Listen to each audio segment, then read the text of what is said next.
And he gets all pissed about the traffic, and he's like, fuck these motherfuckers, and he drives across the street like that. And then he's like fucking like a little bit heated. I'm like, do that more, be that more, lean into that, like lean into your anger, use it. Like, don't always be some agreeable yes man, you know. Fucking handle that. That's the boss mentality. Like you said the other day, I loved it. When I said, can you do 11 o'clock? You said, I'm the fucking boss. I can do whatever time I want. I'm like, yes, please God, can more people fucking talk like that? Like, people think that's like rude and shit. Fuck, that's confidence, motherfucker. That's how the boss speaks.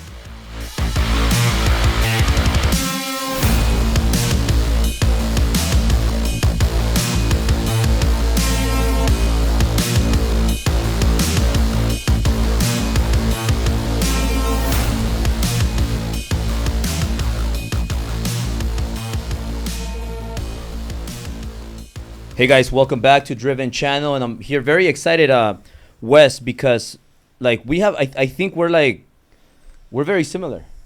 I'm like your brown Mexican version, but I did a lot of time with a lot of Hispanics, so I mean, when you're in Cali prison, you're basically the whites and the Hispanics. It's an alliance. Yeah. So we're like brothers, man. But before that, I just want to thank you for being here. I'm very excited. It motivates me when I see people my age, because I grew up as an entrepreneur, seeing like the older influencers and coaches and business people, and I was like, I'm the young guy. You guys are old, and I'm gonna be the next guy. And then now there's like the new people coming up. You're one of them, and I ran into your videos, and then I saw you with Brad Lee, who's a really close friend of mine, one of my best friends, and I saw you there, and I told Brad, dude, connect me with him. And then he connected me with you, and then I just started seeing you more and more and more, and you've really blown up. And the crazy thing is that you were in prison 5 years, I believe. You can correct me if I'm wrong. You were there 10 years. 10 years. So yeah, you were 10 years. Yeah. And then you got out, and you were making money before prison. Been out 5 years. 5 years, yeah. And you got out, and you made money again, because you were making money before prison. Then you were in prison for 10 years. You got out. And I saw in the video, not sure if it's correct, but you make a couple million a month now, and you have a $30 million home. You have all the cars. We have actually similar cars, SF90, the Cullinan. Yeah, those are the ones you gotta have right now. Yeah, you gotta have those. 1983. You ain't doing it if you're still in the other ones. We're born 1983. Yeah, because I had the 458 and the 488, and I said I gotta upgrade those. But yeah, I dumped my F8 for the SF90 for sure. Yeah, that was a good move. But Wes, for people that don't know you, who is Wes Watson, and how have you done that from being in prison for 10 years, and you come out and you right away start making money again? Like how do you do that? But before, who is Wes Watson, and like where did Wes Watson come from? Okay, SoCal, San Diego. So I grew up in Oceanside, and I was a surfer, skater, snowboarder kid. And I just wanted to smoke weed for free. I smoked weed. And when you want to smoke for free, you sell some weed. So I just started pushing, small amounts to smoke for free. And then that turned into ounces, turned into pounds. Pounds turned into violence and criminal activity. And then I landed in prison for 10 years. I mean, before I went to prison, I drove an Escalade on 23s to high school, Yeah. I had the Range Rover right after that, like right when the nice body style Range Rover came out. And then the supercharged one came out. I had that. I had a condo downtown. I had a house in like Encinitas that was like 1.8 million. I mean, I had money before I went to prison. We were weighing our fucking money. So I mean, we weren't sitting here counting little stacks. We were weighing it on. People show those money fucking counters in movies like Scarface and shit. You don't fucking do that. You throw $1,000 in 20s on the scale and it says 50 grams and you band it up. So we're just like 50, 50, 50, band, boom, boom, boom. We're running through lots of money. We're pushing big packs. I'm getting like 500 pounds at a time. Everybody who's from LA in this fucking area, you guys know when the Kush was like 6,000 a pound, and when the BC packs were coming from Canada, and I was all in the mix with all that shit. So at that time, this is before weed was legal and there was massive competition, we were making fucking bank, but it was fully illegal and you're fully going to fucking prison for it. So then I started getting my first cases for selling weed and selling drugs. And then I got this main charge right now that was assault with a deadly weapon. It was robbery in the first, it was burglary in the first, and it was battery with severe bodily injury. Then they put the enhancements on this motherfucker where it was robbery of an inhabited dwelling. So that's like a home invasion. So now we're starting to get into some serious charges that hold real fucking time. And I went to trial. I lost. I got the full exposure of 28 years. And then through my court cases and everything going on in my court system, the DA actually in my case killed herself. So on 11/11/11, the district attorney who prosecuted me, she committed suicide. So on 11/11/11, how fucking crazy is that? Like, I do believe in numbers. Usually when they suit me, that's how we do it. We're like, oh, everything's going good. It's 3:33. But you know how people are.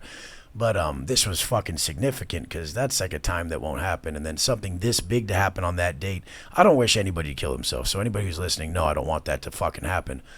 But a lot of her cases went back, and they actually gave me 10 years instead of doing the full exposure, and I got out early.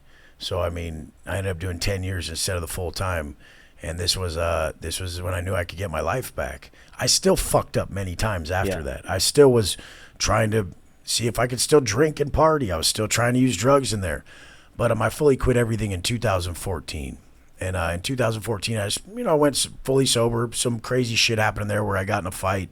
Got in a couple fights, and I'm getting DP'd by my own people. Cali's gangland. Yeah. So Cali prison is fucking gangland. Like, it's the whites, the Southerners, and the Paisas on one side of the day room, and then it's the Northern Mexicans, the others, and the blacks on the other side of the day room, and it's just fully racial, and it's just how it is. People think they're gonna change it, or they'll. I mean, you're not gonna. You're gonna go in there. You're gonna be in a gang. You'd be in a gang the second you go in. You'd be a Southsider. If you're from a hood on the street, you'd be from your hood. But if you're not from a hood on the street, you're a resident. What if I'm Mexican American and I was born here? Resident. So I would be with the whites or with the browns? You'd be with the Southsiders. With the Southsiders. But you'd be a resident instead of like from a hood, Got it. Yeah. And they would make you put in work just like everybody else. And putting in work means you're fucking, when people fuck up on drug debts or people fuck up on the politics of prison, you have to go fuck them up. When you go fuck them up, you get more time. I got a text from this kid, Baby Jesus, yesterday, and he said he just got out. And he's like, it's fucking crazy out here. The guy got 2 years, 2 fucking years. And then some big-ass dude, his name was Bull from Coco County, and said, Coco on his stomach all big. He had 333 on his neck because they go by the letter. So ABC. So 333 across his neck. He's just covered in the darkest, nastiest ink. This guy's like 6'6". And Baby Jesus, 3 other white boys from each different block had to go take this dude out. And the only reason I'm thinking about it, because the guy fucking texted me yesterday that he got out. And he had 2 years. They had to go serve this dude, take him off the yard. And when they ended up, I tell him, I say, don't fuck him up too bad. Like, he's going to get removed from the yard because 4 people are jumping on him. So it's going to be good. Just don't fuck him up too bad, because 1 stitch will get you an SBI. If you get that extra strike, you're going to get way more time.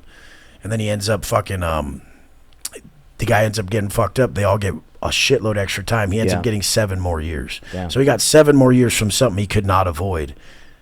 And he ended up going to Corcoran, which is like a harder yard, Damn. So I want to go back a little bit before you went to prison, but before we do that, I want to stay in the subject now. Andrew Tate, I'm sure you heard of him, right?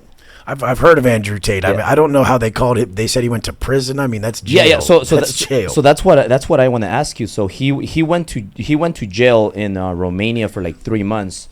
You were there 10. You were in prison 10 years. Yeah, real prison, Cali prison. How do you think that compares? Because you were there 10 years, and you're telling me you have to do a lot of things that are very difficult and especially if you're not a tough man. But in Romania, where he was, I don't know how it is because I've never been there, right? But I know.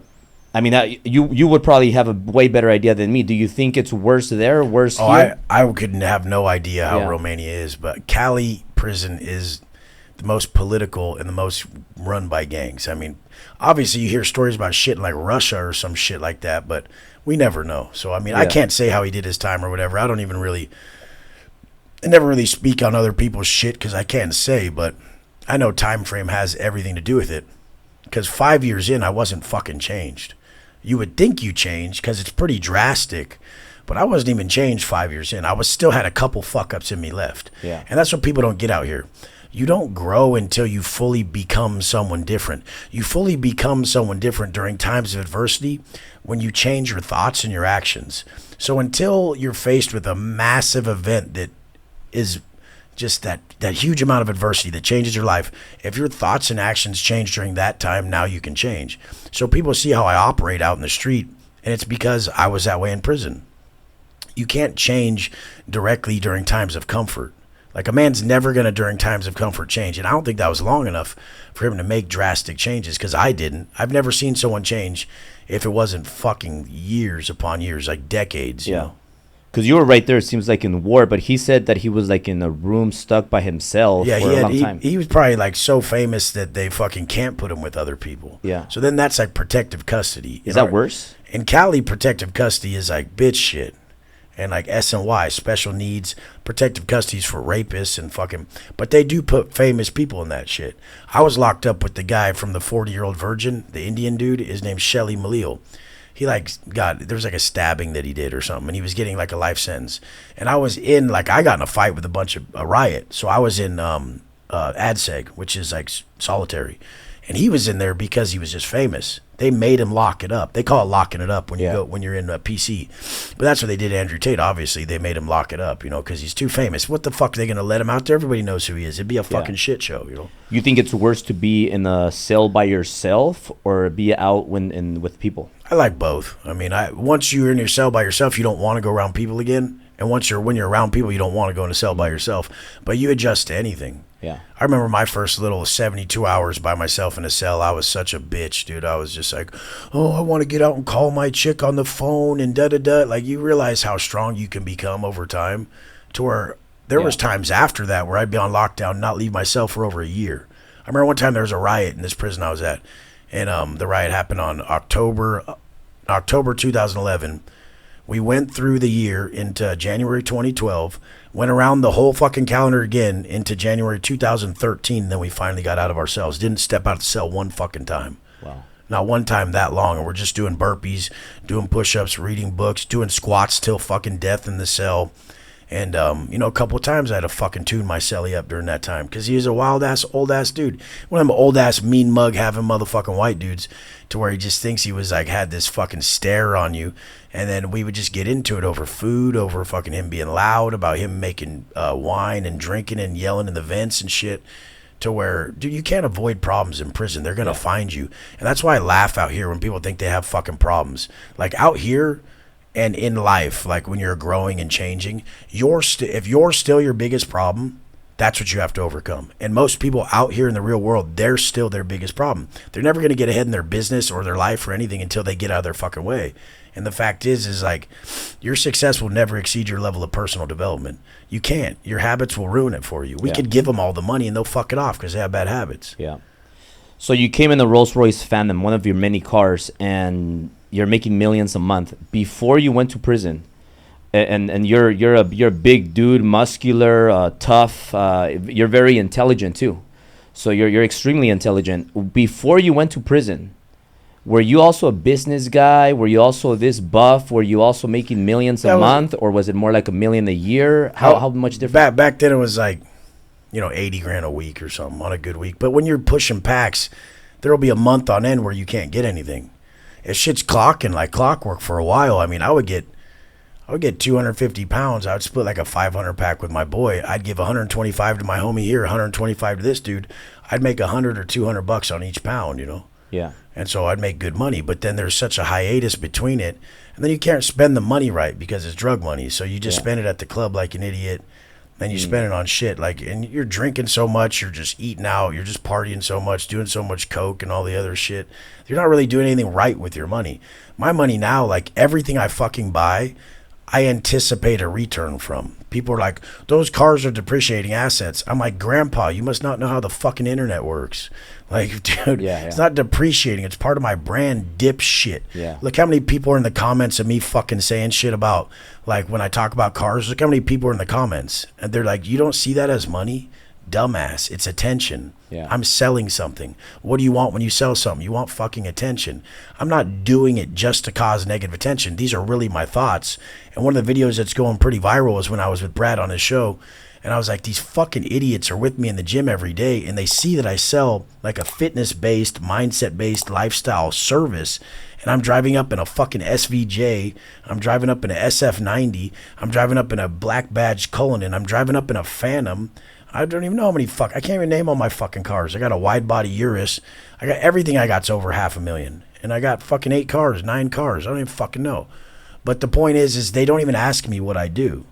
And then these people are like, maybe they don't care what you do. Yeah, they fucking do. Fucking liars. They want fucking money. If you don't want money, you got a fucking problem. Everyone out there, if you guys don't want money, you got a fucking problem. You need money. It's not that you want it or not. You fucking need it.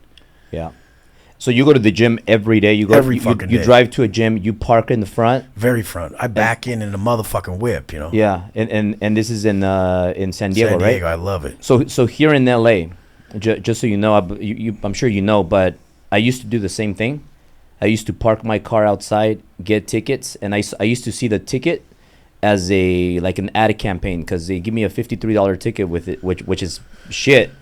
And then the car is in the front the whole day. Everybody that drives through Sunset Plaza, they're like, who's that car? They see my Instagram on my car. 100%. They see all that. So it was a marketing campaign. It'll work really good. That's the guy I want to buy from. I want to buy from Albert. He's got this sick ass Ferrari and the sick whips. No other mortgage guy or real estate guy here has that or does that. However, what happened is the attention made me a lot of money. It helped my brand. But then what happened is I got robbed. So I heard about that. Yeah. So one time I went to a wedding in October. LA's fucking savage with that right now. Yeah. So 4 guys broke into my house when I was in there. My dad was there, but luckily he left, and because he would have gotten hurt, or I don't know what could happen. And then right here outside of my building, they were studying me, and again 2 robbers, gunpoint, and they take my watch, both for watches. So when you go out like that, do you ever think about that? My whole thing is I've played it out in my head, and like, if someone does that, I mean, I'm either going to take your gun from you and fucking kill you with it, because I can't carry a gun. I don't give a fuck. Try. And I'm going to take your gun from you and kill you with it, or you're going to kill me. I don't fear death. I don't give a shit. Like, sometimes I would even invite it because I want to go out on top. Fuck it. But that doesn't mean I'm losing. But I'm just saying, I don't even give a shit. The whole life everything's a plus to me. Every fucking thing, every day is a straight up plus to me, and I'm winning. But like, this is how I've played it out in my head. Assailants come to rob local YouTuber out front of gym. Man takes weapon from assailants, kills both fucking assailants. They ask him in court, why didn't you leave? Well, it was leg day. We don't skip leg day. No, but this is a whole thing. I played it out in my head 1,000,000 times. Yeah. Like, you better fucking kill me. Like, I'm not the dude to even, like, you better shoot me in the face quick. So if they approach you, you wouldn't take your watch off and give it to them? No, I'll fucking die for my shit right then. Yeah. Yeah, but I mean, the whole thing is I don't have kids. I don't have that.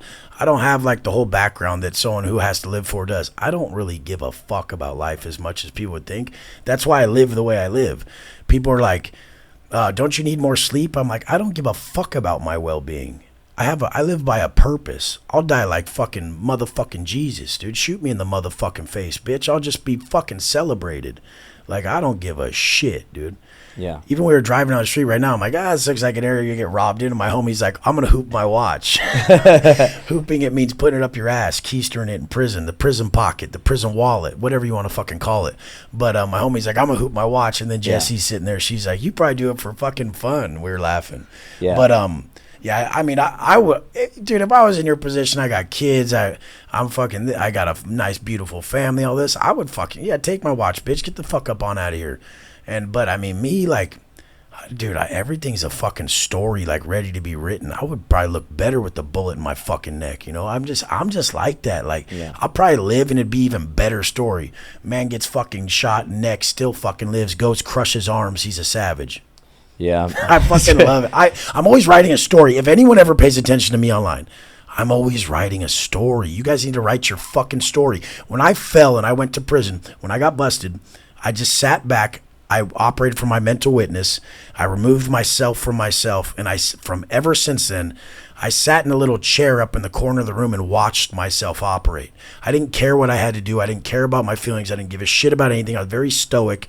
And I'm just like moving myself like I'm a fucking video game character or a chess piece through life. And I'm always just, even when I fell in prison, I said, perfect. This is a perfect time. I have the chance to write the dopest story ever told. And that's all I'm doing right now. So that's why I'm like, fuck it. Miami Pad, I got to buy a jet. And they're like, what?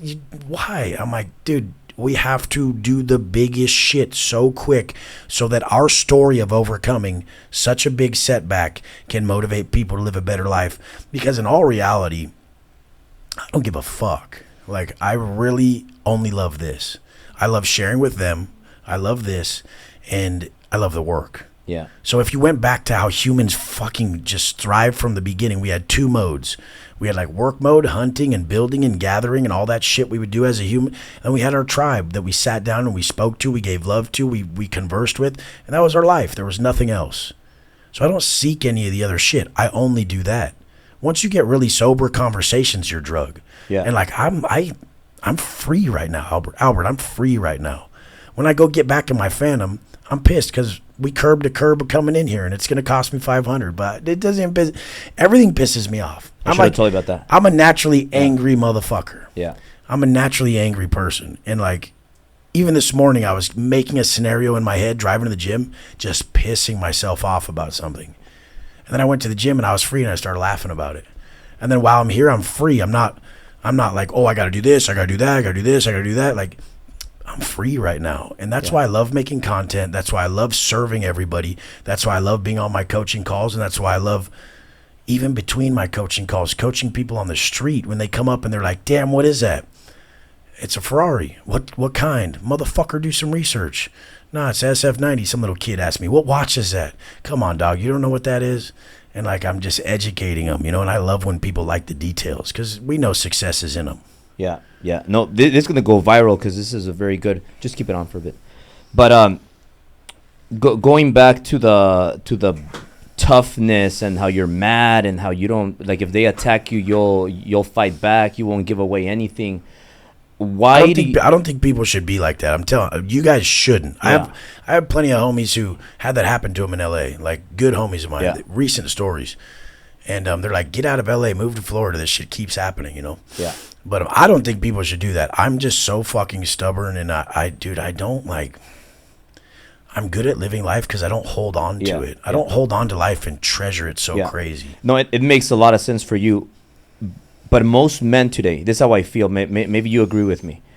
I feel like most men today are like little sissies. Oh, 100%. And they're not like me and you. 1983. We're both. I'm 40. I think you're about to be 40. About to be. Yeah. And I turned 40 a week ago. And our generation, I think, still had it. Like all the 20-year-olds, below 20, 30-year-olds, early 30s. I don't know, but even people our age, maybe because it's these times, but they seem very soft. Yeah, they don't like hard. They don't like hard work. They don't like power. They don't like what. Why do you think that's going on? And how can we fix that or help them? They've been culturally conditioned. Like motherfuckers don't even want to pull up. Like they don't even they care about what they like more than what brings them strength. People are like, oh, I like doing this. I said, but have you ever felt power? Like strength is built through restraint. Yeah. Like I just always want to be the baddest motherfucker in prison, and that's the baddest place. So when I was in prison, I'm like, I don't give a fuck what the fuck's going on here. I'm writing a story that I'm the baddest motherfucker. And people are like, why? For other people? No, for my story. So that when I roll up, I have a certain level of confidence. I've been on those yards. I've been in that place, and I ain't that motherfucker to fuck with. And then once I built that side, I was always a vicious, violent, like savage dude. Then I built the other side, which was a compassionate, loving, solid, reliable, just loyal, great man. And now having both those halves, this is what makes me everything. All these other motherfuckers will watch my content and be like, oh, that spiritual law of compensation and the law of divine oneness. Yes, Wes. And I'm like, nah, motherfucker. You can't just side with that sweetheart shit and not be a beast. Like, I'm a fucking killer, but I'm going to preach to you this other shit too that makes me whole. These motherfuckers just have this soft ass, sensitive, emotional, pussy ass bitch side, and they don't have that killer. And even Peterson talks about it, and I don't see him being that motherfucker, but I mean, he understands that you have to be that. You have to be and possess both sides. You need the polarity. Like, the law of polarity is everything. That you know this low and you know this high, and that's what makes you that way and me that way. Is we grew up different. We grew up grimy. You know, we didn't have shit. We weren't fucking. These people just grew up like they didn't really have any highs or lows or anything, and everything they know is like through association or what people told them to be. Like, I grew up fucking selling drugs and being violent and living in a fucking. Everything was fighting and fucking. Yeah. Do you think if somebody wants to be as tough as you and as hardcore like you, they have to go through your experience? No, or do you please think God, can you coach people on being like you Exactly. right now without going to prison? Yeah, they need that. They need to be around. You just need to be around people who are a certain way that can like can see in you what you need. Like, even my boy the other day, we're in fucking Miami, and some guy gave us a Lambo while we were down there, and he's like a more passive dude. He's younger, like you're saying. And he gets all pissed about the traffic, and he's like, fuck these motherfuckers. And he drives across the street like that. And then he's like fucking like a little bit heated. I'm like, do that more. Be that more. Lean into that. Like, lean into your anger. Use it. Like, don't always be some agreeable yes man, you know? Fucking handle that. That's the boss mentality. Like you said the other day, I loved it. When I said, can you do 11 o'clock? You said, I'm the fucking boss. I can do whatever time I want. I'm like, yes, please God. Can more people fucking talk like that? Like, people think that's like rude and shit. Fuck, that's confidence, motherfucker. That's how the boss speaks. Yeah. I loved that shit. I that's the best shit to me. Everyone's too pussy to say it how it is. And that's, hey, good. It leaves more room for me to fucking take over. Yeah. Yeah. No. And then now you're clean. And you could speak on that. You don't drink anymore. You don't do drugs. None of that. I don't need them. I mean, I'm so fucking busy. Who has time to do all that shit? Yeah. I don't even have time to do everything I gotta fucking do. Yeah. And I mean, all that ever did was take away from me. I never woke up hungover and felt great about it. I would always regret something I did. I mean, I was like a womanizing, drunk, drug addict before I went to prison. Now I would never cheat on my chick. Now I don't drink and I won't use drugs. I mean, it's just not even a choice of mine. I mean, strength is built through restraint. As humans, we're given these desires to then build strength. If you have a desire to drink, but then you regret it later, that desire is actually sent to you in the form of your future strength if you restrain it. So if you have like a desire for food and some fat motherfucker can't quit eating, he doesn't realize that's his gift of strength. And mine is opposite. Like, I want to smash everybody's face in all fucking day if they say one fucking wrong thing to me. And my strength is built through giving more love and not smashing people's fucking heads in. And so you have to realize whatever you're pulled to. I mean, I have one of my clients is one of the most famous people on the planet. And he had this vice that was like real prominent. It was a pretty fucking common one that most people have. And then he said, I said, how many times a day does that call you? He's like, probably like 12, 15. It was like porn or something. I don't watch porn either. Fucking no point. And I'm like, well, look, you have two choices. You can feel strong by restraining that 12 times a day and be elevated. That hell yeah, that shit don't faze me. I'm in control. Men need to be in fucking control. When a man is in control, he feels powerful. Yeah. When a man's powerful, he can lead correctly. Yeah. So you have to restrain all these desires so you can be the correct leader. And that's what they don't connect. Because they're like, I like it. I'm like, yeah, but it's detrimental to those around you. So that's why the drinking has to go in my eyes, because maybe Albert can handle his drinks, but maybe his son won't be able to. Or maybe Albert can handle his drinks, but his little homie can't. And like, he's just going to put the example is going to be bad because it's going to be passed down the line. I'll get rid of everything to show everybody how to live. But that was what makes me feel powerful, is that I'll get rid of everything to show everyone how to live. Yeah. Like, and I want that shit. Like, I want to go fuck bitches and fucking smoke fucking speed and drink fucking vodka and be a psycho like I used to. That's what I was drawn to. Like, I'm fucking crazy, dude. Like, I'm the worst. I'll fucking rob the shit out of everybody, dude. I'm the worst. I went to prison for this. People talk like that, but they didn't go to prison for it. Like, I went to prison for a long time for this shit. It wasn't the first time I did it. There's a rap sheet like 9 miles long on me when they busted me. Yeah. U.S. Marshals came with fucking AR-15s and shit. They don't send the marshals for normal dudes. Yeah. And that's what I was drawn to. But I had to shed that side of me in prison for so long. And I shed it by building these core beliefs that were congruent with this greater man. And now I just took pride in becoming this greater man. And it filled me with such purpose. Because I saw these guys around me that were like me. Like, they'll fucking kill you. They'll cut your fucking head off. They'll do some dope, but they'll cry about their kids. And they don't realize that the fact that they're killing people and doing this dope is making them miss their kids. So they needed that bigger purpose, that meaning.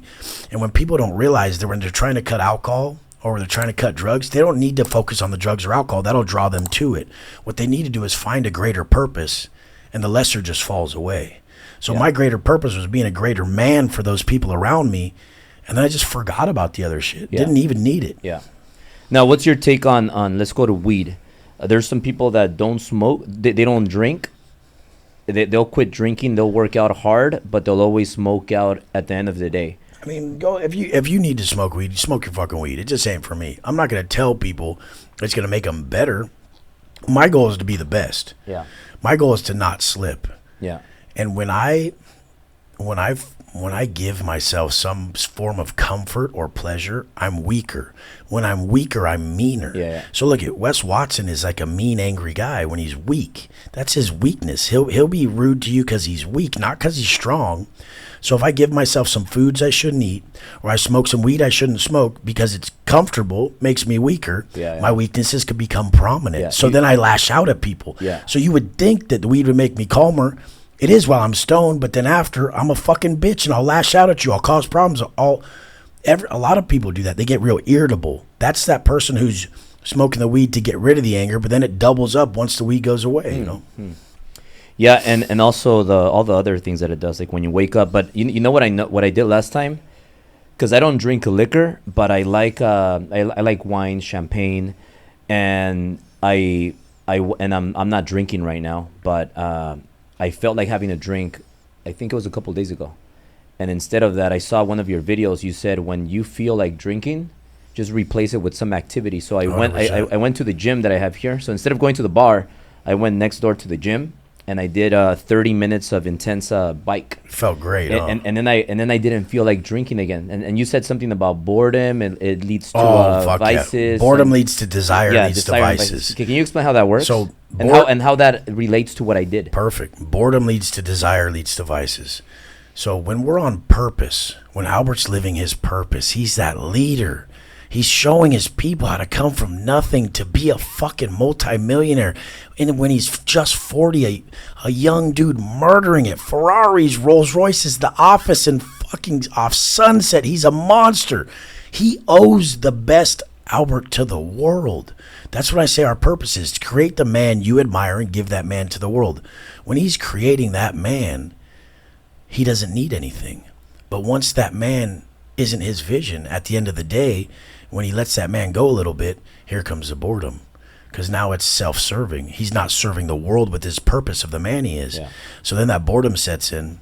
Then he starts to desire the stuff that would naturally be the vices that will deter him. And then he falls victim to them. And he's like, fuck, that ain't even me.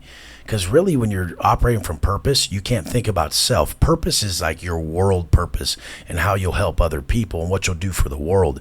And most people are really good at that for most of their day. And then they're like, I just have this one thing. As soon as they get rid of that one or two things that they break on, they'll live a fully purpose-driven life. And it's kind of, it's crazy because it's really difficult, but it's what takes you from 90% to 100. Yeah. Because usually, and I think this relates to a lot of people, usually in the mornings, I don't have a problem with wanting to drink. 100%. Because I don't do drugs, but in the mornings, I wake up excited to go get my workout in and to like do all my self-improvement and research and post content and things like to get ideas. Then I go through my day. I work hard, meetings, trainings, and I just keep going. Another appointment, and then I do a podcast or whatever. It's at the end of the day when you're worn out, especially when you wake up really early after 14 hours of work, it's like, let me grab that glass of wine or champagne or a drink to relax me. It's been a hard time. Why does it work like that? See, for me, it's food. So at the end of the day, I don't even eat carbs all day. And nobody follow my fucking diet. Don't be like, I'm going to get rid of carbs. Don't listen to my diet. You want someone like me to make your diet for you. But like at the end of the day, it's so hard for me not to go to like Javier's and eat one meal that I shouldn't eat. I just fucking love Javier's in my area. You pull up, everyone's got their nice cars. I'll eat that whole tablita by my goddamn self. I'll eat the whole motherfucker with all the tortillas, all the shit. But that's where I usually go. But it's when I can restrain that, and I'm like, no, I have to look better for everyone now. Yeah. I can only do it for other people. Everyone says love yourself, do it for yourself. I could never do it for myself. I had to do it for my people. And so my followers online, they can't see me getting soft. Are they your people or your followers? Yeah, my people are my followers. Before, I always did it in prison. My main focus was my future family. Yeah. So I was like, my future family is what I'm focused on. And I'm going to make my future wife and son so proud of who I am. I'm going to be jacked. I'm going to be rich. I'm going to be a rare individual, ripped, rich, rare, like I fucking say all the time. I'm going to be that. And I've created that to the T of what I really always wanted to be. Then I made some money and I put on some size a little bit and I'm like, oh, I could eat that food at night. And then for like 6 months of just having that one extra meal, you get a little soft. You're like, nah, these youngsters are schooling me now. Fuck that. I need to be a better example. So now I'd go through times of putting on a little weight, cutting up, putting on a little weight, cutting up. But what I learned over time is it wasn't even the look. By cheating on that food, the confidence left me and I was like 80% of my true self. Now I withhold the food so I could speak better. So my message is more prominent. So my energy is just fucking emanating from me at a higher level. So my frequency is raised. I always tell people your frequency is what you frequently see.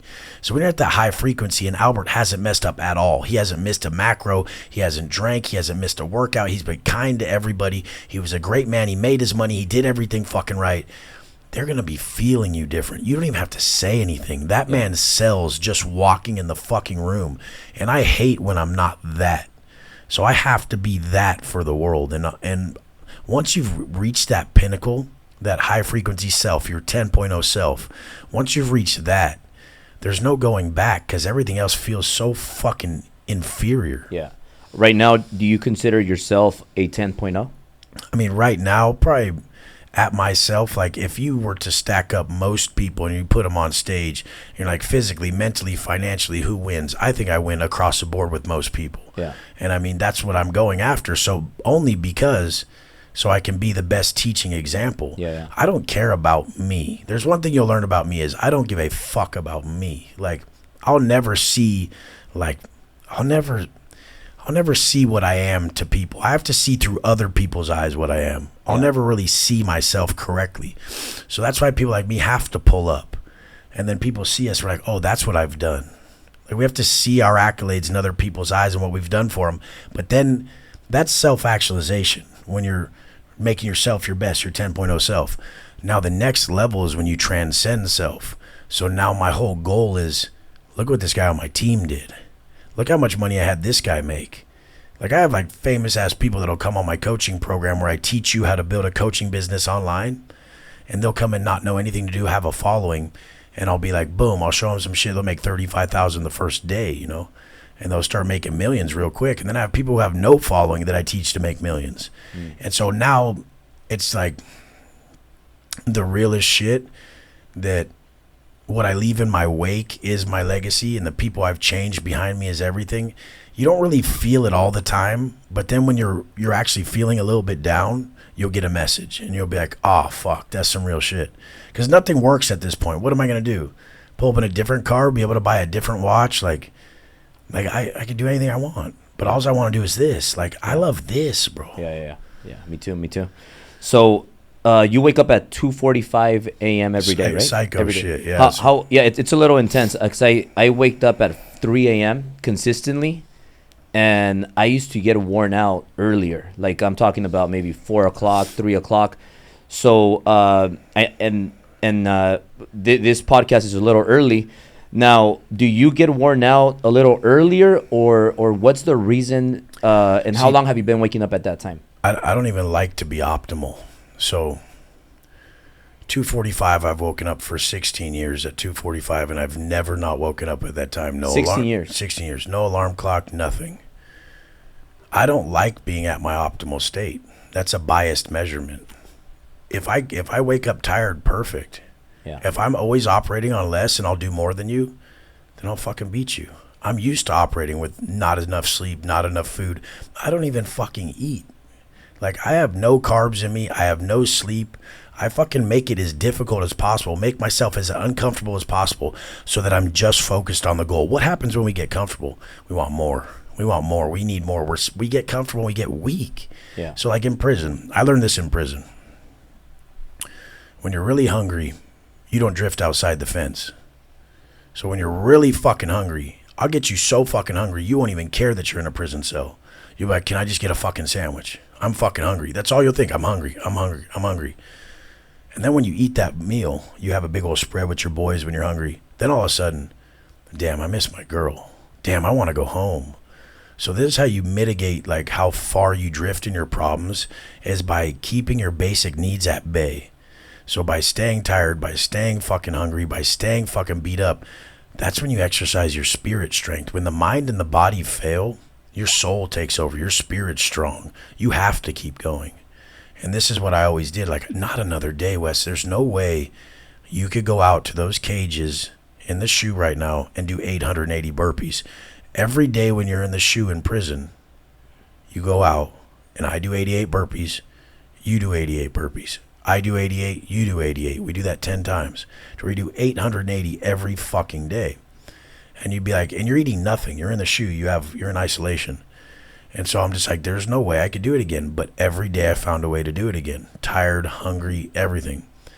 So during these times, I really just figured out what I was capable of.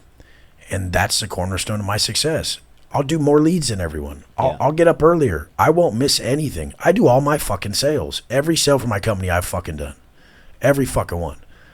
I'm like doing 90 things at once because I believe that I don't wear down. And I don't even believe I get sick. People are like, you don't, what happens when you get sick? Do you take a day off? I said, I don't fucking participate in illness, motherfucker. They're like, what? I'm like, I'll just die. How about that? They're like, what if you got skin cancer? Well, then I'll fucking die, fool.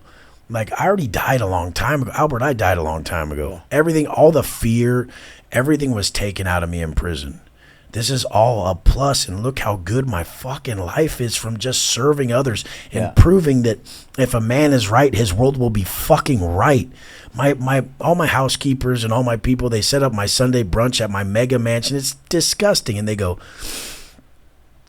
when you sell those cars, do you lose money?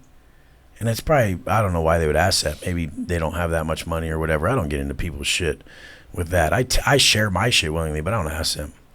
When you sell those cars, do you lose money? I said, there's no fucking losses here. How is there a loss here?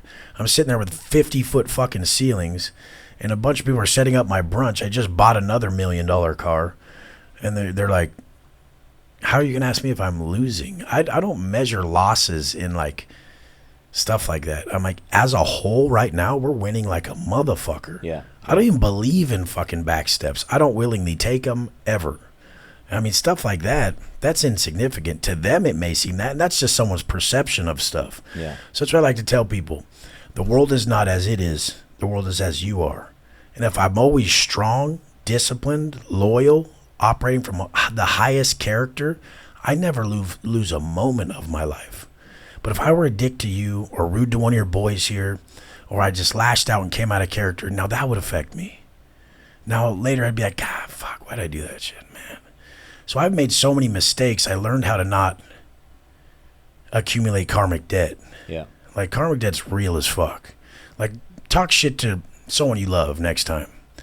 And I come out of character. Next time you do, watch how many hours are taken from your life. That's how we're punished that's how the universe punishes us. Yeah. With our negative acts. There's no more productive time. There's still 24 hours in the day, but the time is not fucking productive.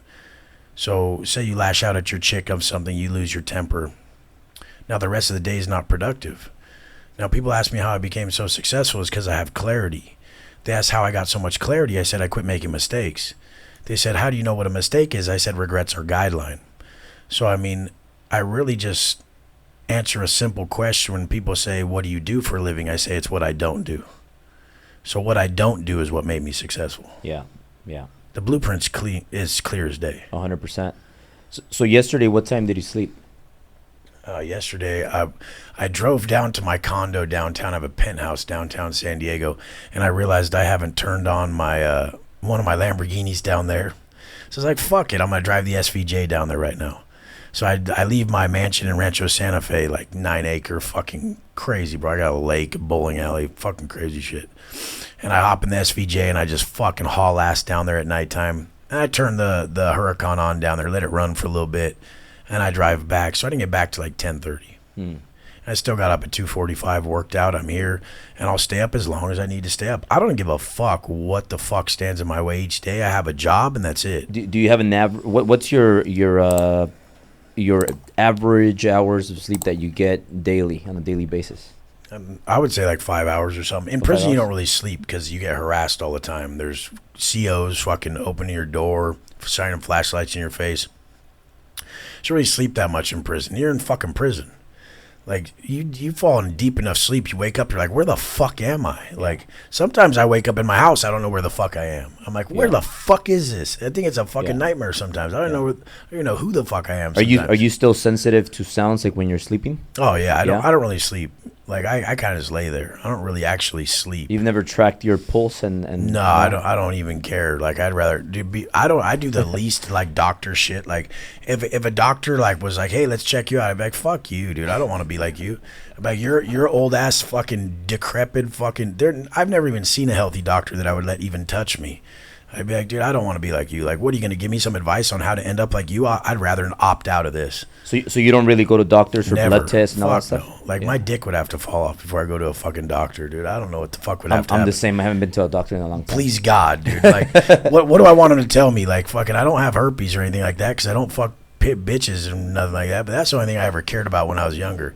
I was like so scared of getting like STDs, and I was like such a piece of shit when I was younger. And that's kind of the reason why I didn't go to doctors before. Yeah, and I was so scared of doing that because I was a man whore, you know. And then I fucking and then prison, I didn't have sex for 10 years. There's no gay shit in Cali prison. They'll kill you.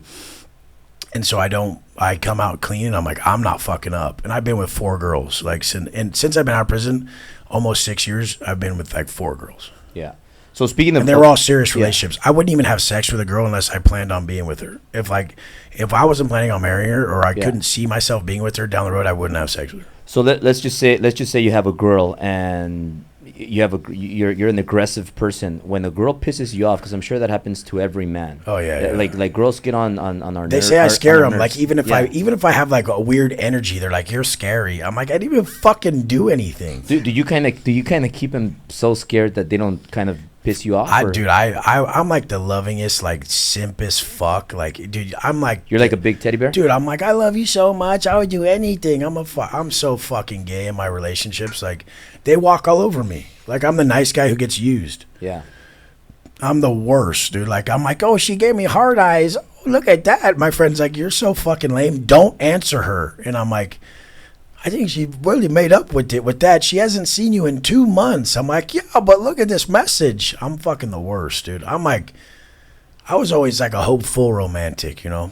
But time after time, I'm just so giving up front, and I'm successful. So what they consider help is like nothing to me. And so I'm like forthcoming with doing a lot for people, and then they use you once you do that. Yeah. And I don't care. Use me. I don't give a fuck. It's more money. I'll get some more fucking money.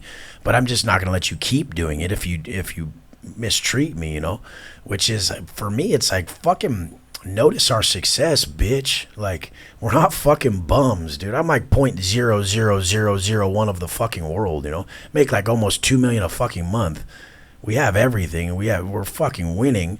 I won't cheat. I don't drink. All these things, and I'm like, what do you want? Someone who just is like, sometimes I think girls want some dude who's a fucking bum that they could feel superior than. Maybe I make them not feel very validated because I'm so successful or something. But maybe I'm looking in the wrong place because I keep finding them in the strip club. I don't know. They're all ex-strippers. Every chick that I've ever been with is like an ex-stripper or a stripper, and a lot of them are like fucking, they try to go towards like the healing and all that shit. I'm like, bitch, dude, Jesus Christ. Like recent ones? Yeah. Like, so you still, even my chick now, she probably get pissed if she heard this, but she don't listen to my shit no more. But she used to she was an avid podcast listener. She used to listen to all my podcasts, send them to her friends, all this shit. Listen to this guy, he pumps me up. Now that we're together, I couldn't even get her to like one of my fucking posts. Fuck, bro. I'd be like, can you like one of my things? Like, did anything strike a chord? That was pretty cool what I did. I don't know what the fuck happened. But yeah, she was a stripper before we met. Yeah. Experiment Rhino. She got a big old BBL, you know. They're injections. Her butt's all huge. She got big old fake tits, a little small waist. She's pretty as fuck. She's murdering it. I'm like, I'd fucking marry you. She's like, I don't know. I got to get myself right first. I'm like, shut the fuck up. What do you got to get right? Jesus Christ. They're always healing. Like, oh, I got to heal. I'm like, what the fuck are you healing for? Heal. Like, stand next to me. You know, what the fuck? But, yeah, it's crazy. Dude. But, like, they're just, I don't know. It's probably me, but whatever the fuck. I shouldn't find them in the strip club. Yeah, no. I don't find them in the strip club because I won't go to strip clubs. But like I find like when was the last time you went to a strip club? Fucking before prison. Yeah. You just happen to attract strippers. That type I'm looking for. Yeah, like Latinas with a BBL, a small waist. You're into big Latinas? Tits. Yeah, I love Latinas.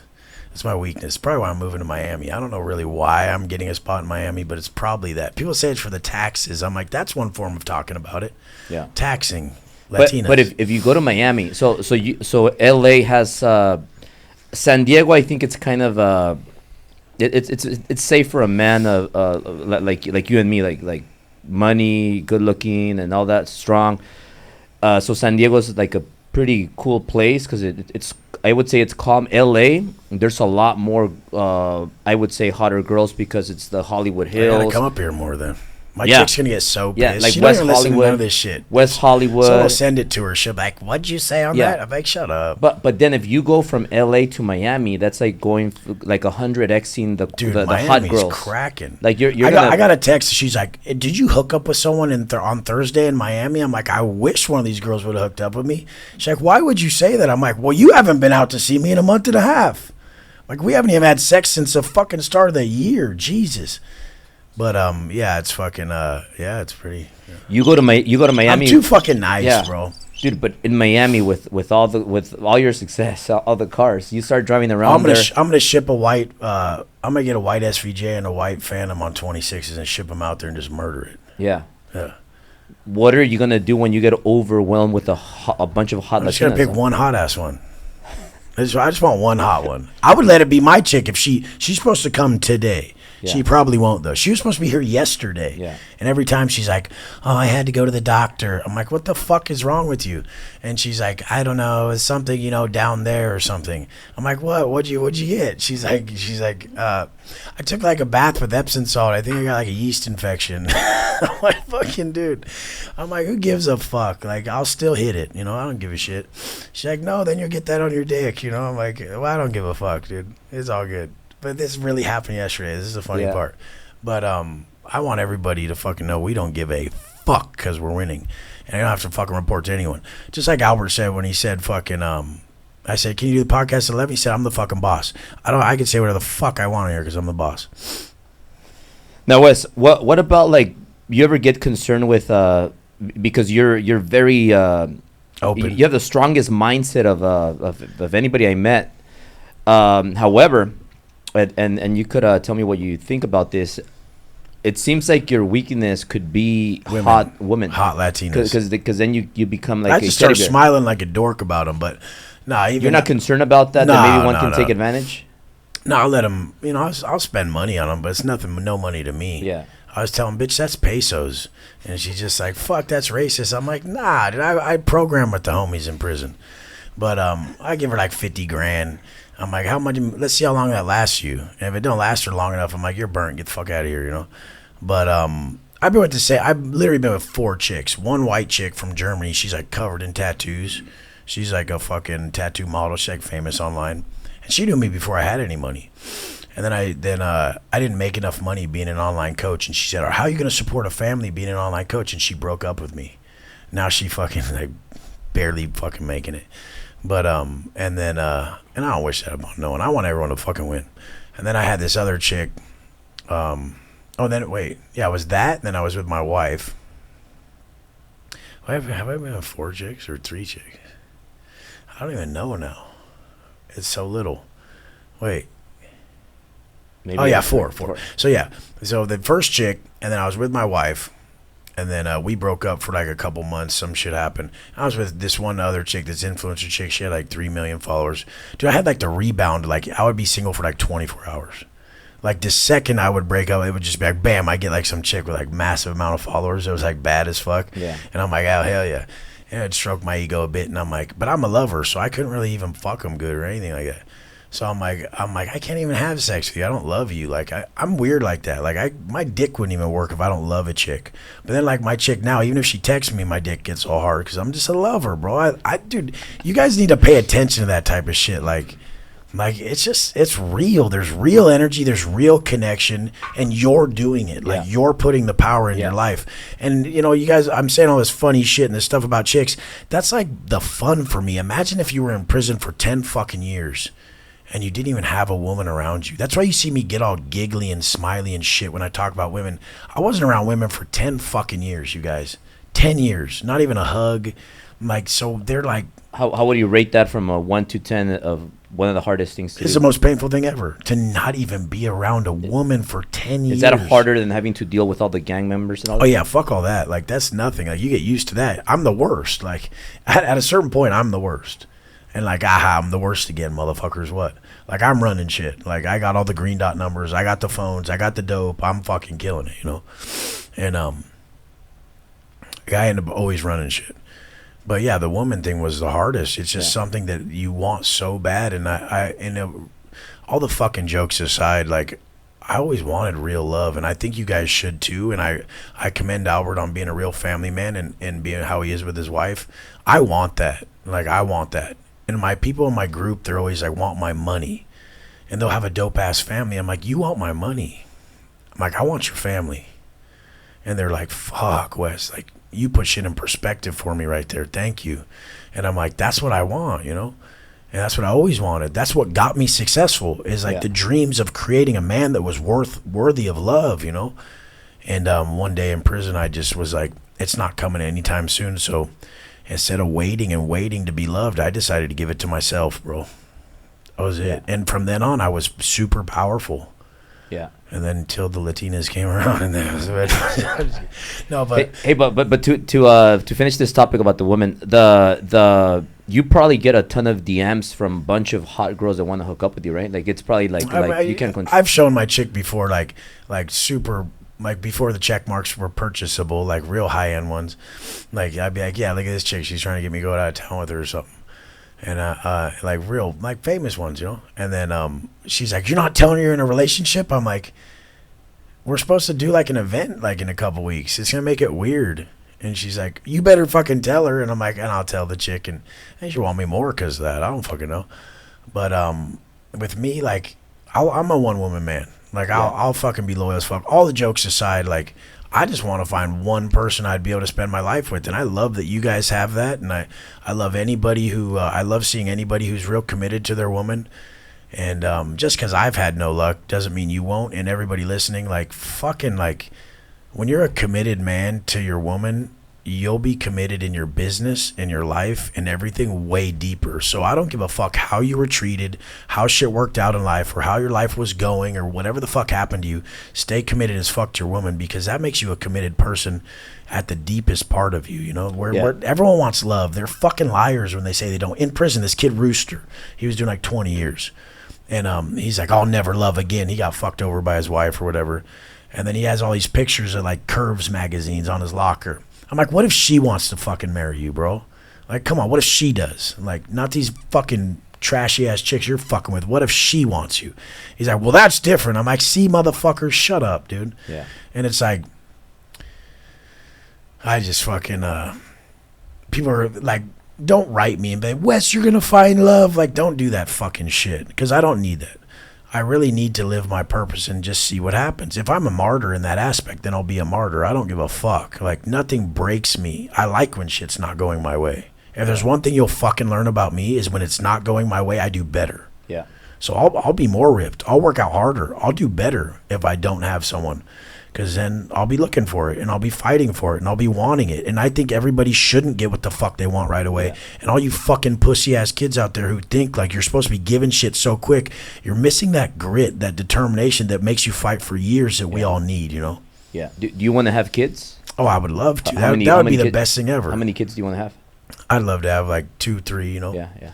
But I mean, I just fucking, I'm so like many different people, you know, like I have so many different mindsets. I'm high frequency Wes, low frequency Wes. You would probably also be like your sweet side would come with kids. Oh, Especially if you have a little girl. The thing that sucks is though, the second if I like get quiet, people get scared of me. Like if I get mad and I don't even respond and I'm just quiet, they'll be like, I'm scared of your reaction. I'm like, what? The no reaction? Fuck, dude. Like, didn't even say anything.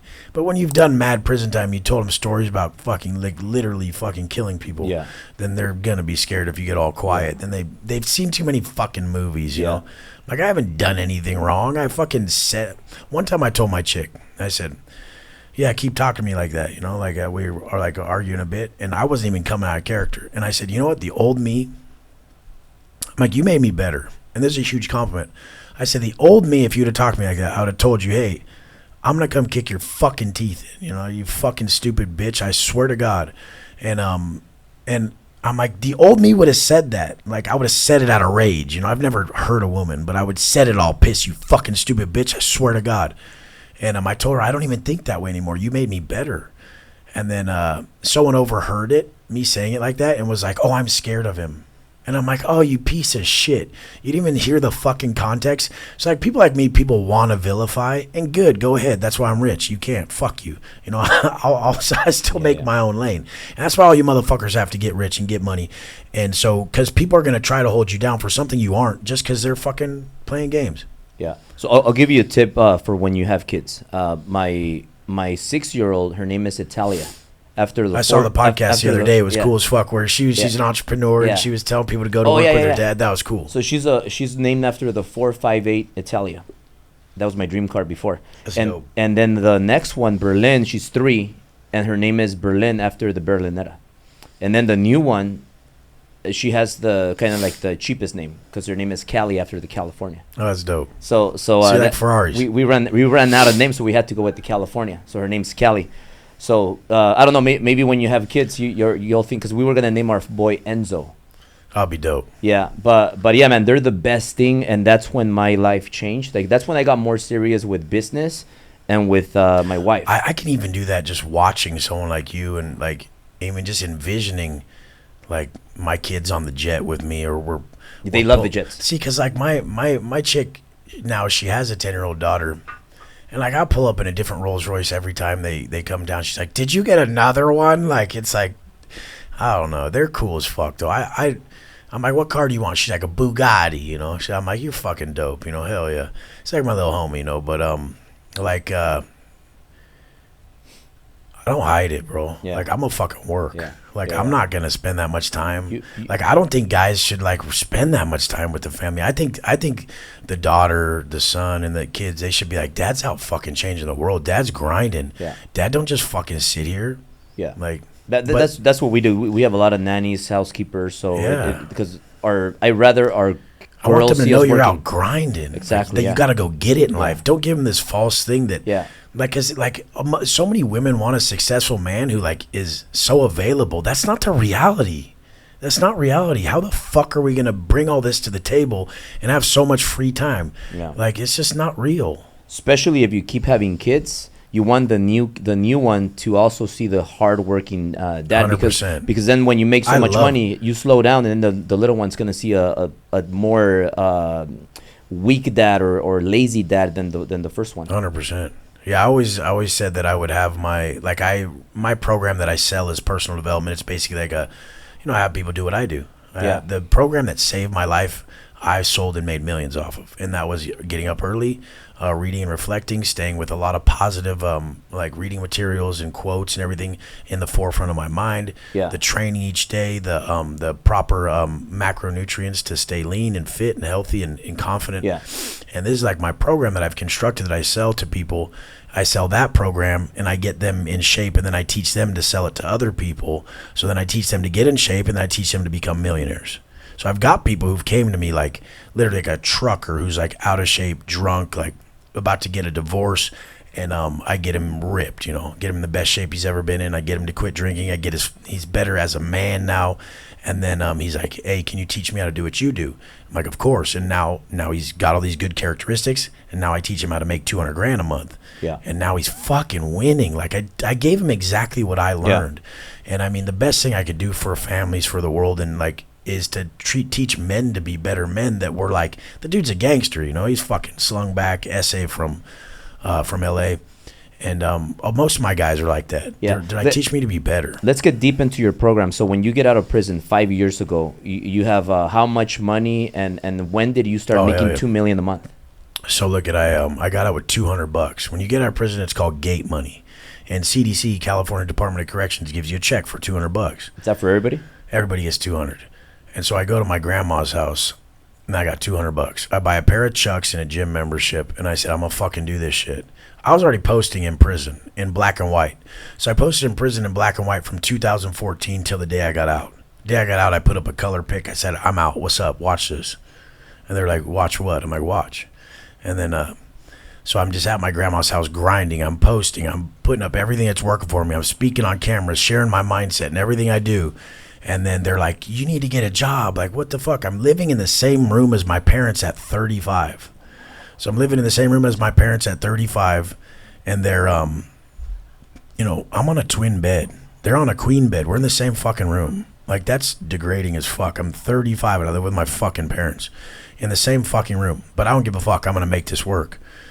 I'm just grinding. I'm posting, and I'm trying. I'm making like $800 a month, $3,000 a month. I have my first little girlfriend, and she's fucking 24, banging famous model online and shit.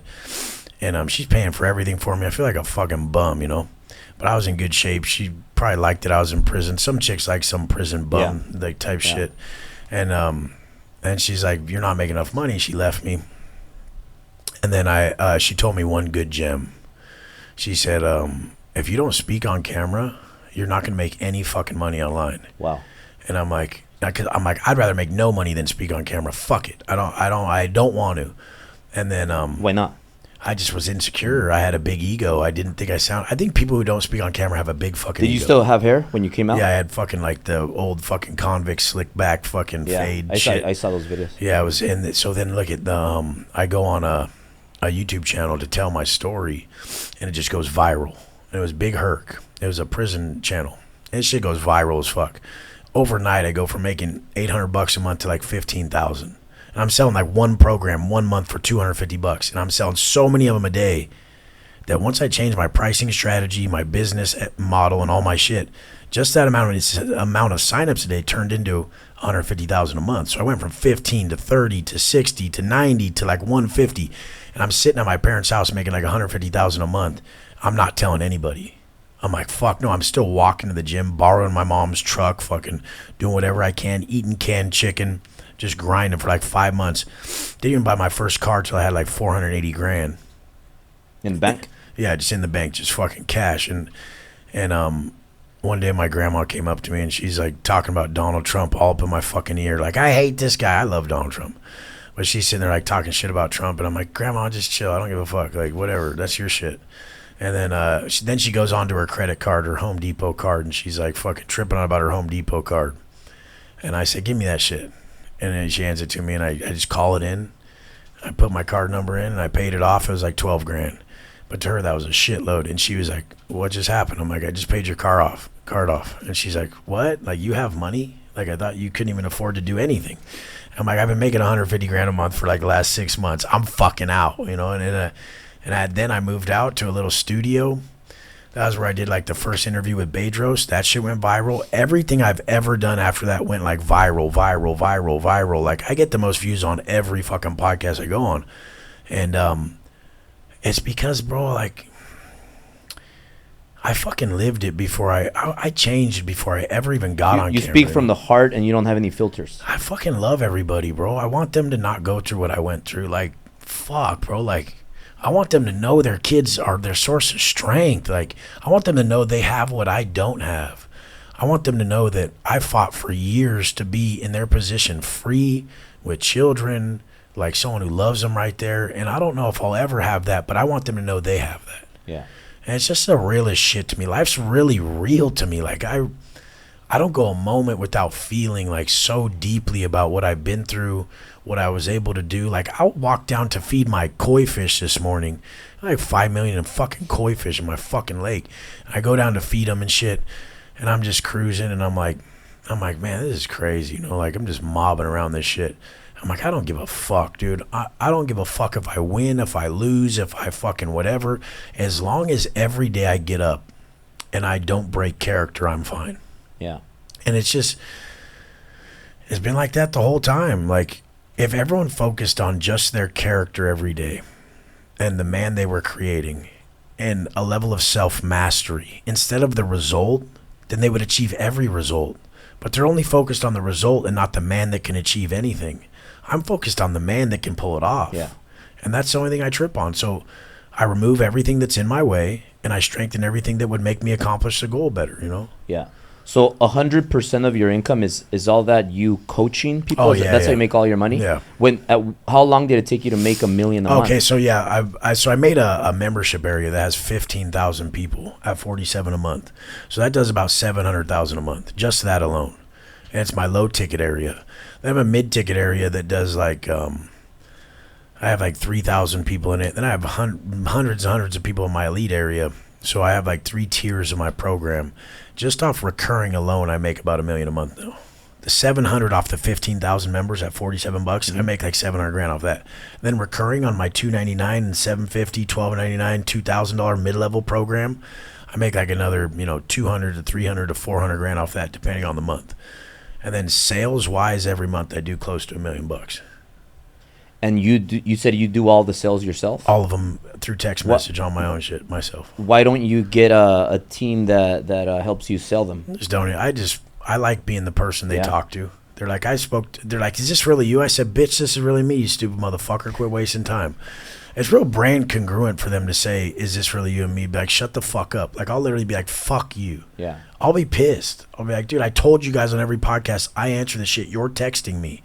I think that's a lost art, and I think that's why I'm successful. I think people think they can do less than what they really can. Yeah. Because like, whenever you feel like you're doing a lot, you could do more. But people think that, oh shit, I'm doing too much. That's a cornerstone of like my core beliefs is like every day wake up and do what you can't. Don't wake up and do what you can. Wake up every day and do what you can't. Yeah. So when you start that burpee session, you're like, there's no way I could do 300 right now. You're like, I'm gonna do 350. Fuck it. Like everything for me is like the psycho-ish shit. Like, yeah, bro, like fucking, I stack shit on my fucking plate. Like, and then I find a way to pull it off. Yeah. Like I don't even know what the fuck happened. I just looked in my garage. I had a SF90 fucking brand new SVJ, a Phantom, a Black Badge Cullinan, a fucking wide body Urus. I got a G squared. I got Wraith. I got a Lamborghini. I got a fucking mega huge mansion. I got a condo. Now I'm going to get a penthouse in Miami. I'm going to jet back. I don't even know what the fuck happened. Yeah. I just kept going. I didn't care what happened. I just kept going with what worked. That's what people do wrong. They try to change what they're doing to fit like a marketplace instead of become the marketplace and be like, nah, I'm not moving. These are my prices. This is what I am. This is what I pull off. These are my fucking results. So my biggest thing is now teaching people to do what I did. So they see my life. They're like, I want that life. I'm like, I can teach you to do it. It's $3,000 a month, $7,500 for 3 months, $12,500 for 6, $20,000 for a year. I had one of the most famous guys in LA right now, who's a car guy out here, and he has a big following. He signed up with me last week. We've done 2 operating days, and he made $35,000. He bought the year for $20,000, and in 2 days, he made $35,000. And he has a whole year with me. He's already made $35,000 in 2 days. Like, and he's like, no one would ever figure out what I'm going to teach them on their own. It's not even possible. I figured it out by fucking messing up 1,000,000 times. You don't think if you teach like thousands of people or let's say 100,000 people that it'll stop working because then everybody would be selling the same thing? No, I don't think there's enough. I don't believe there's. See, what happens is people side with the norm or the average. So everyone's going to side with. As soon as more people get a coach, say there's 3 friends who get their online coach. Yeah. Now it's become more normalized. People side with the norm. So before, when there was less coaches, there'd be less people to buy. Yeah, because there's and a lot now, now. yes, and now there's more. It's more available. It's more normalized. So there's more people going to do it. Yeah. Like people side with the norm. Because you got to be doing something different, way different than these all these other coaches. Yeah, well, it's just, I mean, even if there's 100,000 of them, I mean, there's still fucking billions of people, which doesn't even scratch the surface. And the whole thing is I don't believe in the saturated market. When I was getting out of prison, they said, "Oh, that's a saturated market." I said, "Good, bitch, I'll unsaturate it." Like I'm the one I'm gonna change everything. Yeah. And like if they think that way and they really believe it, they'll change everything too. But a lot of people don't believe in themselves enough. So a lot of people will start and quit and all that shit. And the ones that don't will be like a lot of my guys who make millions and change their life and change the trajectory of their families, you know? Yeah. So all these people that have your like the monthly one, and then you have a few monthly ones, and then you have the ones you sell that are more coaching. Do all members do the 15,000 members? They don't have your cell phone, right? It's only like no. They would be on like a community. We have like a community app, the GP app. They all converse. They work out together. There's groups of them working out all over the world. Yeah. And then they speak about mindset in the community app. Who gets your phone number? It would be like the people who actually purchase a bigger program, and I would still tell them, hit me in the app, like, unless it's a fucking big fucking problem, don't text me, hit me in the app, you know. Yeah. So I've told some of the top people on the planet, like, I swear to God, I'll come kick your fucking teeth in if you text me this time of the morning. Like, top motherfuckers. I'm like, I'll fucking kill you. Don't fucking message me this early. They'll be on, like, the East Coast, see that I'm up from my Instagram and think they're going to hit me with the problem. I'm like, bitch, I woke up 10 minutes ago. Is this how you operate, you fucking piece of shit? Yeah. Like, top motherfuckers. Yeah. Yeah. I was being kind of watching how many messages I was sending you before here. I don't want to piss you off and you don't show up. Oh, no. We were cool. I like the motherfuckers who are winning like that, but... Yeah, I don't give a fuck about that. It's just when they're hitting me with a problem, like with our coaching, when there is a coaching call coming up on Sunday, and then they're like wanting to do it on their time. I'm like, hey, bitch, there's like a fucking procedures that we're following. Why don't you have to do that? Yeah. You're better than these people. Yeah. I'm like, you've already made more than your money back. What the fuck you need more of my time for? Actually, I'm gonna refund you. Get the fuck out of here. Yeah. That's the best part about having leverage is I'll just refund anyone who pisses me off. Yeah. Now you blew up on your social media because in the beginning when you got out, you were selling less because you weren't that known. Then you blew up and more people knew you. Yeah. And then you started selling like crazy numbers. Now, how important was blowing up your personal brand? And then also, do you run ads? Did you ever start running ads? I run like 90 grand worth of ads a month. So I shut down my ads recently a while ago, and I was like getting like fucking 15 leads a day from my links and shit, and then a lot of organic leads. But now I turn them back on. I get like 300 leads a day. They're just cracking. And my team, they only retarget people who've already been in my ecosystem, like people who've already like shown interest. So I'm not targeting cold leads. I don't go after cold traffic at all. So I mean, like our process is pretty bulletproof. Like they already know who I am. They've watched my shit. They know it's me texting them. They know the programs, the process. They've seen the social proof. The biggest thing is the social proof and the perceived value. So I give really clear social proof, and my perceived value is so fucking high. Like I have a chick who makes like 100 grand a month, and they're like, "What'd she pay?" I'm like, "She paid 7,500 for 3 months, and now she makes 100 grand a month." They're like, "It's a fucking no brainer." And if they're like, "Well, I don't have that much money," I'm like, "Well, then why the fuck should you give anyone advice? If you don't have fucking 10 grand, you should shut the fuck up and don't even speak until you have 100 grand. Like, Jesus Christ. Hey, that's my coach over there, the dipshit that doesn't have 10 grand. I'm taking life advice from that dumb fuck. Yeah. Like, they take such offense to that. I'm like, you don't even have 10 grand? Who the fuck are you? Like, what are you doing? Do you live in the trash can out front? Like, what the fuck is this? And I just couldn't even fathom. Like, if I couldn't spend 300 grand right now without fucking, like, giving a fuck, I'd probably just fucking put my head under the nearest car that drives by. Like, that's fucking crazy. But I can't even fathom how people stay that way for so long. And, like, the consistent man who doesn't get his result is the biggest problem in the world. You fucking guys, listen to me. You consistent motherfuckers who don't get your results, you are the worst person for your family to be around. You're the worst. Yeah. They watch you go to work every day and then hate your life. They watch you fucking start diets, quit them, and start workout programs, and you're not jacked. You are the biggest problem to the people around you.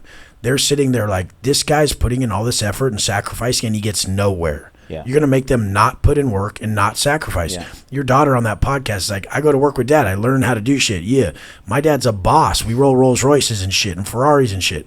Done. Like, that's how it's supposed to be. And society's just made everyone believe that they're supposed to fucking like there's fucking nobility in being poor and then driving a shit bucket. Yeah. Why would you need that many cars? I want them, bitch. Yeah. I don't need shit. I made it to wants. You're still in needs, you fucking loser. Yeah. Like, yes, you're a loser if you're broke. What the fuck? If you're broke, you're a loser. When I was fat, I was a pussy. A fat bitch pussy. When I was broke, I was a bitch. Like, they won't call themselves what they need to call themselves to change. Like, how could you call me that? You are that, motherfucker. You're a loser. You have no money. You're a loser. I'm a loser because I have no money. That's exactly what I said. Get the fuck out of here, you know? Yeah. And they just don't know how to fucking take real criticism from someone who's in the position they want to be in, to where they'll lie. Well, I don't want to be like you. Yeah, you do. Shut the fuck up. If nobody wants to be you, motherfucker, they'll come in my comments and they'll say stupid ass shit like, I'll say some stuff about nobody even asks me how I fucking make my money. And they'll be like, because maybe nobody cares. They're there to work out. I'm like, I'm more jacked than them. They should ask me how to fucking do that too. Stupid. They don't ask me shit.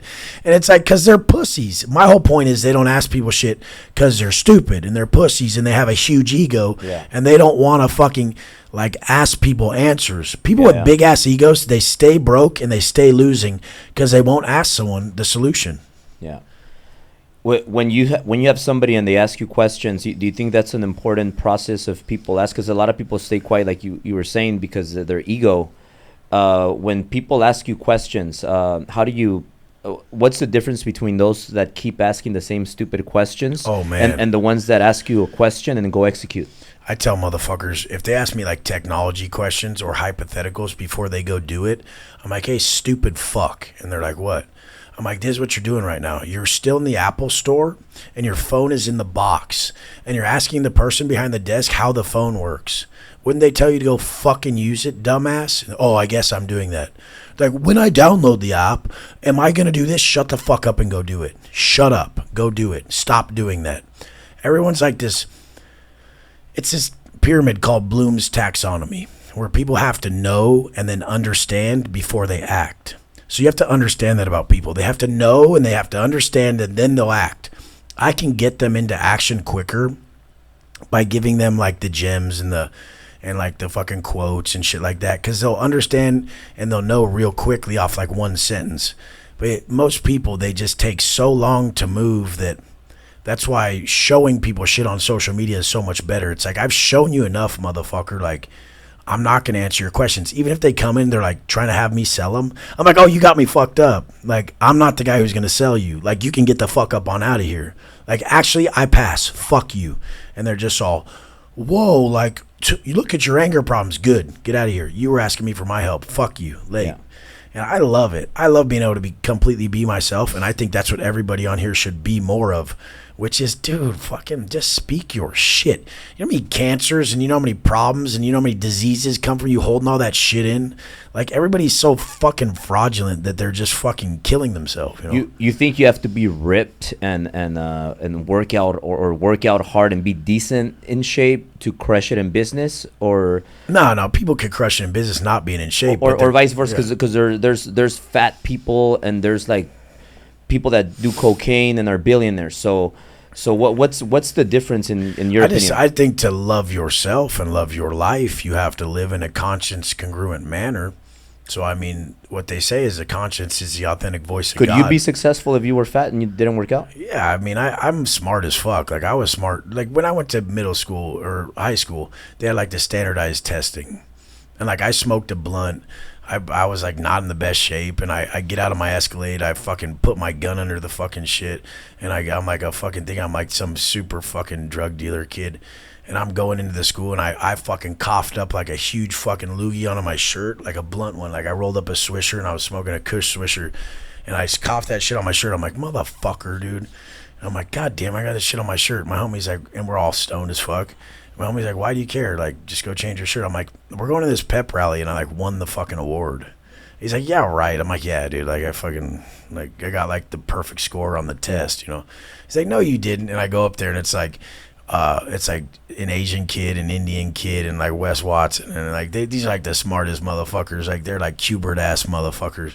And here I am. I'm like, fuck. And they call me up there, and I'm like, yeah. And I got like a perfect score on the math and the English, and the math one was like one of them fucking like Goodwill Hunting type fucking things, where like it was like a bus leaves at this time and it goes to this place at this speed, how long does it take? And I like write out this big old thing on this piece of paper, and I got the bottom, I like circled like 43 or something, and I'm like, boom, and I turn it in. They're like, what the fuck, dude? You're a fucking psycho.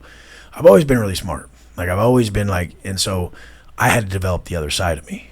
Yeah. So the guys who have that prominent jaw, they got the furrowed brow, they're super muscular from fucking birth. Those guys got to work on being smarter. They're dipshits. Like, you don't get brains and brawn fucking from birth, you know?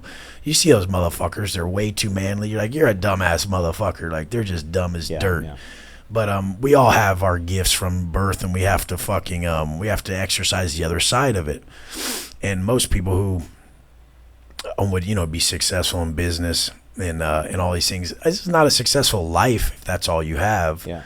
But I mean, it's a part of it. You should it should be ripped, rich, and rare. I mean, you got to be in shape to like really care about yourself.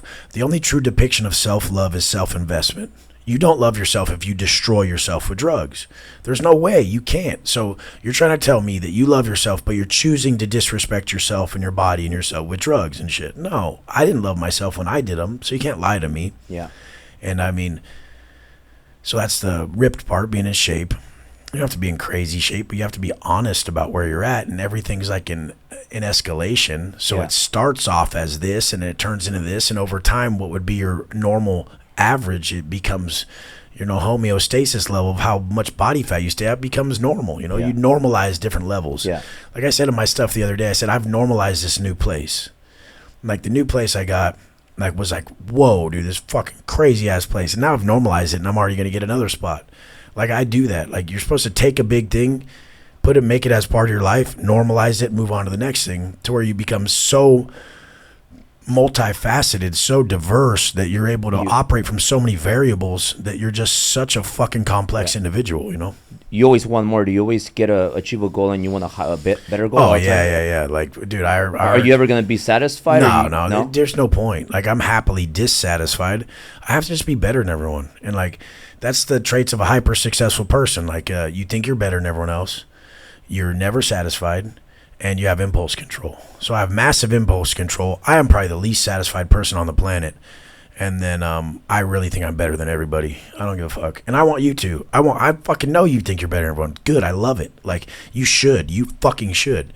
And if my little homies don't think they're better than everyone, I'm like, that's what's wrong with you. Yeah. Like, I was on Andy Frisella's podcast. He's like, I'm the baddest motherfucker alive. I'm like, he believes it. Fuck yeah, but I'm badder than you, motherfucker. Like, the top people think that way, or you wouldn't be a top person. Michael Jordan didn't go into the game going, I'm going to be second today. He's like, I'm motherfucking Michael Jordan, bro. What? Like, what the fuck you going to do? You know, like, you would act humble, but really in your head, you're like, I'm better than all you motherfuckers. Yeah. You have to think that way. You're not going to be first place if you're thinking about third or fifth. Yeah. So you call all the people, like the leads, you call them yourself and you make the sales, right? I text. And you text. And then if I have to close them, I'll just do a quick call, you know. And then when you post, do you also post yourself? I post all my shit myself. You type the message, right? Yeah. You post it? I'm like a natural copywriter, because in prison, I wouldn't just read books, I would rewrite them. Because nobody's going to post your same message. That's No. So I would read a book and I'd write the page down in my own words. And I'd read the page and then write it down in my own words. So I'd rewrite the books that I read. So I became like a copywriter naturally over that. Yeah. And that probably makes your message more powerful, right? Oh, I mean, I fucking live my message. Like, I'll fucking die for it. Like, I don't give a fuck, bro. Like, I fucking love it. Like, you put the power into everything you do. So 245 means a lot to me. People are like, well, what does that mean? Why would it do that? It's like, dude, I'm not going by some doctor.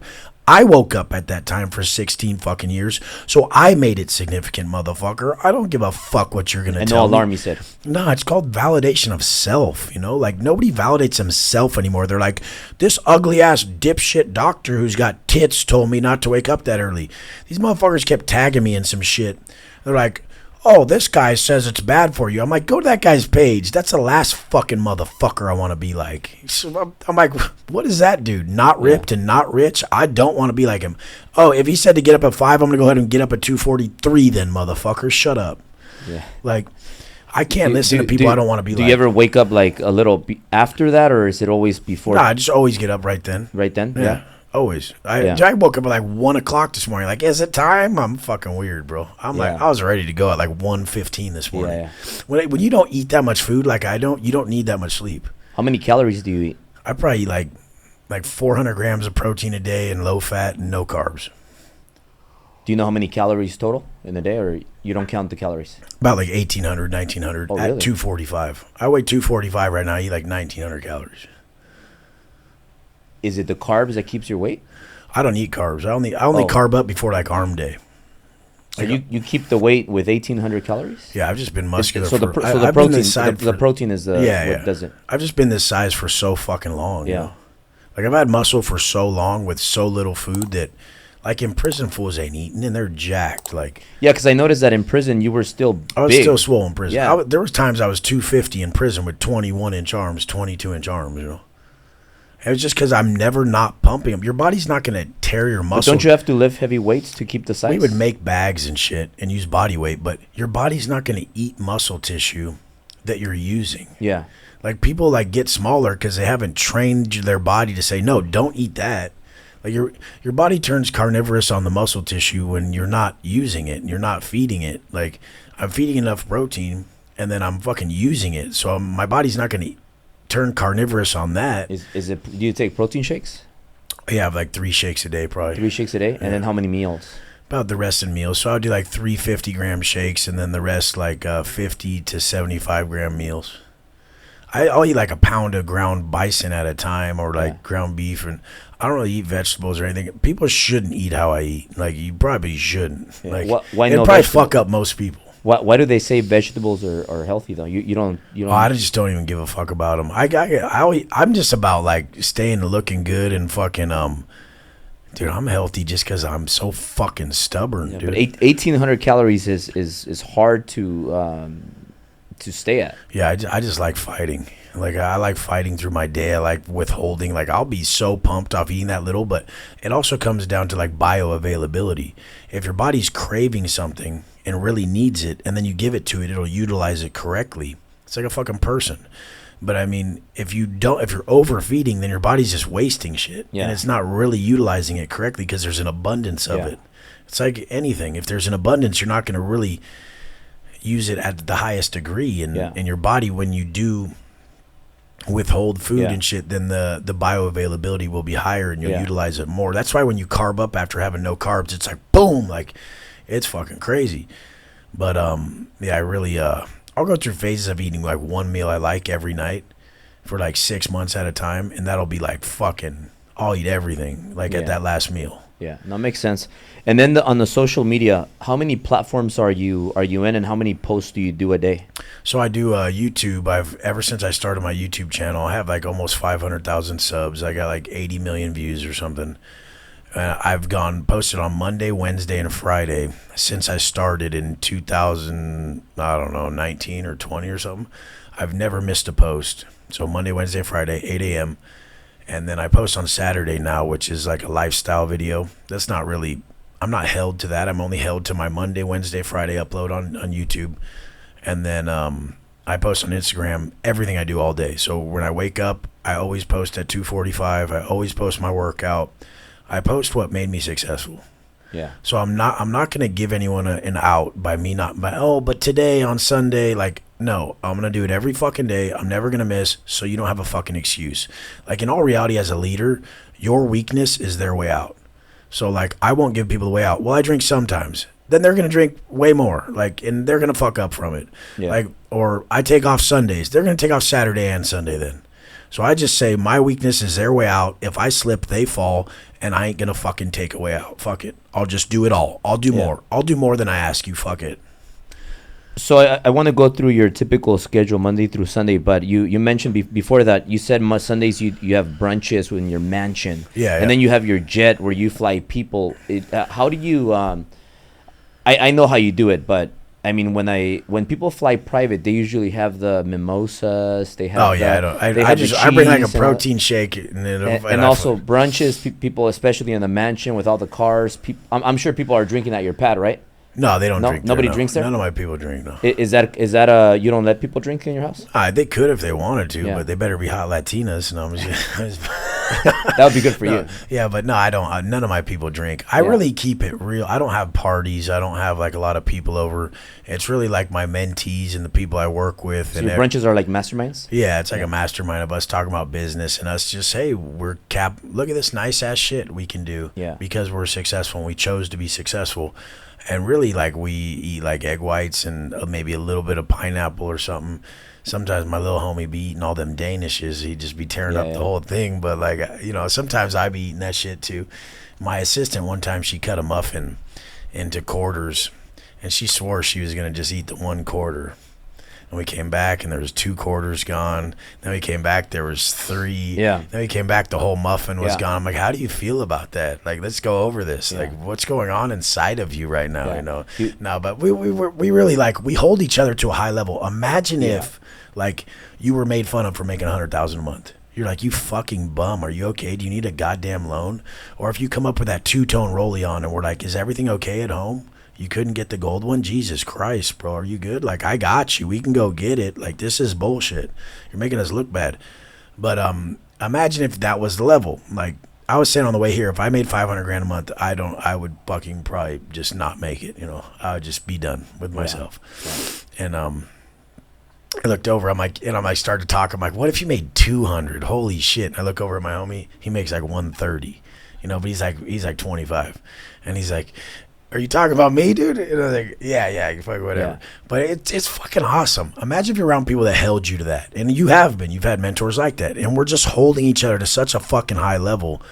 And it's like, they're like, every fucking day you just say you're going to do something and it's there. What the fuck? Well, I like being around people like you. Yeah, because I think I pump you up. You pump me up. You pump me up. I bragged about Albert. I'm like, dude, you got the SF90, you got the colon, and like, motherfucker got the paddock. Like, dude, didn't you have a Millie too or something? I think I saw her. Yeah. I'm like, the motherfucker's got all this shit. And like, not to count the ones that they stole.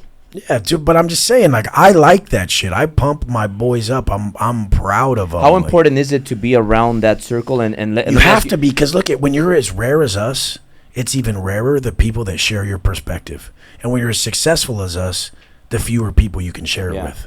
That's the reality. What about let's go to employees. Like, for example, an employee. And I don't talk to most of my employees. I only really talk to my assistant and my COO. I won't talk to anybody else. Well, there's like too much room for error. Yeah, I fucking say fucked up shit. Like, I don't know if my assistant is gonna like say that I said some shit I shouldn't say, but yeah, we tell her to use earmuffs. So Jesse earmuffs right now. Yeah. So let's say people that are coming up and they want to be successful, and you see them and a lot of times is they're hanging around with the wrong group. 100%. And they keep them down. The moment they want to go higher, they kind of pull them back. How do you help those people that want to get out of that group? I tell them one thing. Even if like their wife is like maybe not liking my influence or something, or they're like, oh, let me check with my wife to see if I could buy that program. I'm like, why? Do you want to be in her position? And they're like, no. I'm like, well, why the fuck are you gonna listen to her then? And they're like, oh shit. And I'm like, that's the same thing with anyone. If it's your parents, do you want to be in their position? They're like, no. I'm like, well, why the fuck are you listening to them then? Yeah. I'm like, do you want to be in my position? They're like, yeah. I'm like, well then, hey, maybe you should listen to me. Yeah. And that's the reality of with I Keep It. Like, if someone comes up to me and they're like, in the gym, they're like, I do my push-ups like that. I'm like, do you? And they're like, yeah. I'm like, well, am I going to end up looking like you if I do them like that? They're like, oh, what? I'm like, well, I look like you if I fucking do them how you're telling me. And they're like, Wes, it's not even like that. Well, I fucking look like you if I do the push-ups how you're telling me. They're like, oh, man. I'm like, okay, well, I'm going to go ahead and not do them because you look like shit. Get the fuck up on out of here. And like, I do that to people all the time. They'll start talking and I'll just look at them all. And they'll be like, why is he looking at me like that? And I'm like, and while they're talking, they're like, what? And I'm like, you're talking. And they're like, yeah, I know. And I'm like, you shouldn't be. You have done nothing. Get the fuck out of here. Like, why the fuck are you saying anything? I just routinely treat people the way they should be treated. And people should treat people like that more. If people are continually talking and they have no result, more people should say, shut the fuck up. Like, just shut up. People in my gym all the time will come up to me. Wes, I got this idea. I don't care. Oh, I got this idea. Show me how much money it's making already. Oh, I got this idea. Shut the fuck up. I don't want to hear it no more. Like, you've been talking about this shit for so fucking long. Shut up. Go do something. And just people need to be real with people. Or the whole thing is too much kindness breeds a lack of accountability. And if really you accommodate people's shortcomings, you're doing them a massive injustice. Yeah. Because that's their shortcomings. They'll talk. Even when a sales process, the guy will be like trying to tell me some shit. I said, oh, are you just going to talk the whole time? Like, what do you mean? I'm like, we work over here. Like, you're just talking. They're like, oh, shit. I'm like, you ready to work? They're like, yeah. And it gets them every time. Like, people need the truth, man. They crave the truth, and they need the fucking truth. But people are kind of soft now. So oh, when you tell good. them the truth, that's how I get them the fuck away from me then if they're too soft. Yeah. Yeah, good. Get the fuck away from me. Yeah. I like that. Yeah, I won't even have them around. Like, I'll just be like, you're making me sick. Get the fuck out of here. Now, Wes, we should have a part 2, but before we wrap need a part 2. Before we wrap up, a few more minutes here. Your typical schedule Monday through Sunday, is it always the same? Because you seem like hardcore intense the whole time. Yeah, the only Sunday I have my brunch at 11, and then I'm back on a call. Once a month I have my mastermind at my mansion where I have 10 people. They get to drop their YouTube links. I tell them to pitch and sell on my YouTube, their Instagram and shit. And then I do that once a month, and that's like all day, Saturday, Sunday. I never miss anything. Like I just work. I have a purpose. Like I think I may have said it earlier, but someone asked me if I had a life. I said, no, I have a purpose. Like, what the fuck you mean? Like, what is a life to you? Doing what, you know? Like, I don't need to I go have my steak with some salt on it and a Diet Coke. Yeah. And I pull up in some nasty-ass whip, like, to a dope restaurant, jacked. I was just sitting at Javier's the other day, and I'm chilling, and I'm in, like, fucking sweatpants and a sweater, and someone comes up behind me and goes, Wes. And I'm all, who the fuck is this? And I turn around, it's Tim Grover. I'm like, I was like, Tim, dude, I was about to fucking blast the motherfucker, dude. Like, I get pissed if people bother me when I'm just chilling by myself, you know? And it was Tim fucking Grover. I'm like, oh, shit, what's up? And Tim's cool as fuck. He's hard as nails. I know him really well. He's hard as nails, bro. Tim is like, he's a bad motherfucker. You got that booming voice. But when you're just eating, it's been a long day, and Tim Grover yells your name in the back of your head, what the fuck, full shit? Like, especially when you've done mad prison time. Anyone yells over your shoulder and you've been in prison, you're like, I'll fucking kill you, dude. Don't fucking yell my name like that. But it was Tim, and it was dope because it was just real fucking cool, man. Yeah. That dude, he was jacked, too. He was just solid-ass motherfucker, you know? Yeah. And so, like, about 18 hours a day, is that what you work, more or less, or more? Yeah, from about 2:45, I just wake up right into text. I wake up right into money, dude. Like, there's leads already in there. Bam, bam, bam, bam. I start selling. I start making money. And then I go do my morning process from, like, you know, I'm at the gym at 4. I do my workout, all my shit. I'm on my first call at 7 a.m. I do my call for about an hour. I'm off for an hour. And I do, I do like 40 minutes of sales and content and shit like that. Then I do like 20 minutes of like hit training real quick. So I call it like the 60-40-20 workflow. Yeah. Where I'm on like 60 minutes on, 40 minutes monotonous shit, 20 minutes to prep my mind again, then 60 minutes on again. And I just go through like that till about 3 o'clock.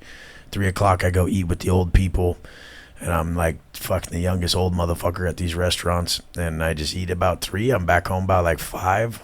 I don't want to do shit. I just want to make money.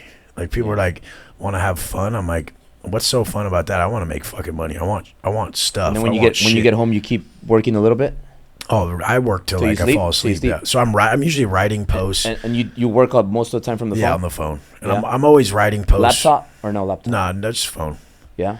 I'm always just writing posts and shit, and then I'm always just thinking about the world, what they need, what people need, and what I should post and how they feel. And I really want to help people because I was like so lost, and I was in prison. I was broken, and I've been through a divorce out here. I've lost everything. Everything I ever wanted, I got and lost. And I just know that I'm too strong to be broken now, like no matter what. And I just need to pass that on to people. So I'm always feeling like the collective whole and what people need and what they're going through. And I'm sensing them, and I'm sending them messages, and I'm there for them, and I'm ready to answer. And I'm just a servant, bro. Like, I owe the fucking world. I owe them my answers, you know.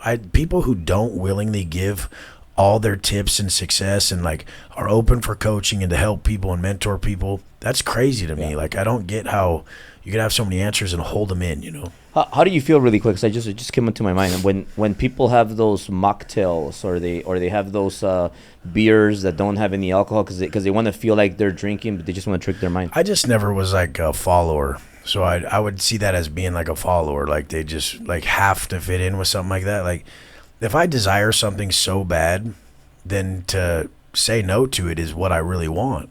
Because I really want strength. I really want confidence, and like. I don't need if I can denounce something that I desire so bad, like even calling my chick at night or something. I used to be the biggest bitch. Like I have to talk to you before bed, babe. Like I'm fucking so fucking lame, you know. And I'm like, you didn't tell me you loved me. Like I'm all fucking so fucking lame with all that shit. And then recently I'm like, I don't even care. I'm like, look it. No matter what happens, I love you. I got you, and that's what matters. Yeah. So I always tell people what you release most completely, you possess most completely. So like in that sense, I've gained a level of mastery that's crazy, even over my hardest area, which is Latinas. No, I mean relationships. And then so then we got a lot of Latinas that are hard. It's all bad. It's all bad. No, but the so like when I always needed back in the love department, now I don't, and that was my final frontier, and I overcame that recently. To where people are like, it must be lonely walking around your 20,000 square foot mansion by yourself. They try to cap on me or something. I'm like, it's not, because in my pocket there's a bunch of people I care about, which are my followers and my clients and everybody. So I'm never alone. Like I operate from the law of divine oneness, that we're all connected, and like I'm serving everybody at all times. How could I be so selfish as to be alone? Like when you're alone, that's like a selfish mindset. You're like, I'm alone. I don't even think about me. Like I'm thinking about other people all day. So I'm never alone. Like I'm serving. I'm connected. We're fucking one, you know? Yeah. So I learned a lot in isolation. I learned a lot with all the problems I've been through. And I've never seen someone who's able to master their mind and their emotions like I have. Not even close. Yeah. Now, when you go work out, do you work out weights and do cardio? Do you wear like gloves when, like, you know, people get their gloves and take it to the gym and get I usually use like wrist wraps for like back, but everything else I just normal shit. Yeah. I don't wear. I mean, I use a belt if I'm squatting, but like, you know, just only if I'm going way heavy or something. Yeah, you go super heavy the whole time? Squatting, I used to use like 405 for like 12 reps, but now I do like 315 for like 20 reps. I do a high rep range, but with heavyweight, you know? Yeah. So, and recently I had to quit squatting even because I hurt my hip a little bit, but I don't like announce that online because people try to give you their advice. And then it turns into that fucking whole shit of, oh, will I end up like you if I fucking take your advice? And they take offense to it, you know? Yeah. And as they should, because it's meant to be offensive. Yeah. And then do you do cardio? And is it 7 days a week you work out? I just do those burpees. So whenever my mind starts to go south, or I start to create like negative narratives, or those like imaginary evils creep in where you're making up a scenario that isn't even real, I'll just go do some burpees or something. Or like if, you know, like it used to really piss me off when my chick would say she's coming into town and then she would miss her flight or something. I'd be so fucking pissed. And like if I go do some burpees right then, like you feel better. It'll really remove that resentment or that anger or that low frequency bullshit out of me, to where like you couldn't even sense that I'm mad about something, but I could be strong enough to say, oh, it's not bothering me, babe, but she would still notice it. Yeah. So like I like to really elevate above shit. Yeah. So like I really believe there's only low frequency Wes, high frequency Wes. There's nothing else that exists. And like Albert Einstein and Tesla said that if you want to know the secrets of the universe, think in terms of energy, frequency, and vibration. So I don't care about my past. I don't care about my future. I only live moment to moment. And I really just try to keep myself in a high frequency state. That high frequency state has me operate at this energy that where like everything's conducive in my life. And I'm just fully attracting everything that's meant for me. And I have such an optimistic, like my perception of everything is so positive and so grand that I'm only fucking making everything materialize so quick, to where people are like, how the fuck are you doing this? Like, you talked about that last week and now you're doing it? Like, what the fuck? It's like, because I don't think negatively upon it. Most people are like, think what can go wrong. I'm like, what can go right, motherfucker? Yeah. Like, what do you mean? Like, they feel like everything has to go away. I'm like, what if it grows? Like, they're like, what if it goes? I'm like, what if it grows, motherfucker? Like, what the fuck? And that's like your actions, your thoughts, and your energy that are aligning with that outcome. And I only see that bigger next step. Like, I'm like, okay, I'm going to get a Lear 60. It's 2.4 million. I'll put down like $1 million. I'll write off the whole 2.4. I'll put 400,000 in the interior. I'll match it to the fucking Cullinan and da-da-da-da-da. Like, and I'll fucking do it. Like, people, that's like a pipe dream for them, you know? Yeah. But it's like section 179, 2.8. I already make this much. Like, put down $1 million. Like, split it with someone if you have to. Hey, you want to split a jet? Okay, cool. Let's both put down 1.4 on this motherfucker. You half the interior. Let's paint it fucking Tempest gray like the fucking Cullinan. Like, what the fuck, you know? Yeah. People just don't even operate from no sort of anything. Yeah. So they don't have that driver that makes them work harder. Yeah. So they're like content with their stupid fucking life. They're like, I'm happy with my life. I'm like, I'm not. Your life sucks. Get the fuck away from me. Like, you need to be more and do more. I hate your life. Your life sucks. Shut up. You're a liar. You don't like your shit. Yeah. Can you explain what the high frequency is? Is it kind of like I was in low frequency when the end of the day I wanted to have a glass of champagne? Yeah. So like, and then I did the bike, and then I didn't want to have the champagne. If you look at the frequency chart, just type in low frequency emotions, and there will be a chart. Top of the chart will be enlightenment. The middle of the chart, or right below enlightenment, will be love. Right below that will be acceptance. Right below that will be like the middle ground, which will be like anger. Then it'll be desire. Like, anger is above desire. Desire is lower frequency than anger even. And then it'll be like guilt and shame. So if you're in a state of guilt and shame or desire or anything, you just get into a state of acceptance. You understand that humans operate from they're simply like energy, emotion, energy and motion, you know? So you're like, you really just understand that you're operating at a low frequency. So you're like, I'm in a state of desire, and how do I not be here? So I'm going to get into a state of an act of self-love, which is self-investment. I'm just going to go work out. And people are like, working out's not the only answer. Only people who don't like to work out will say that. And only people who are not fit will say that. Activity has always been the answer. Peak physical performance, during peak physical performance, a negative internal state cannot coexist. You forget about all the bullshit. Like, that state of desire is attached to like low frequency fucking emotions. Yeah. And then you raise up to love, which is any self-investment would be an act of self-love.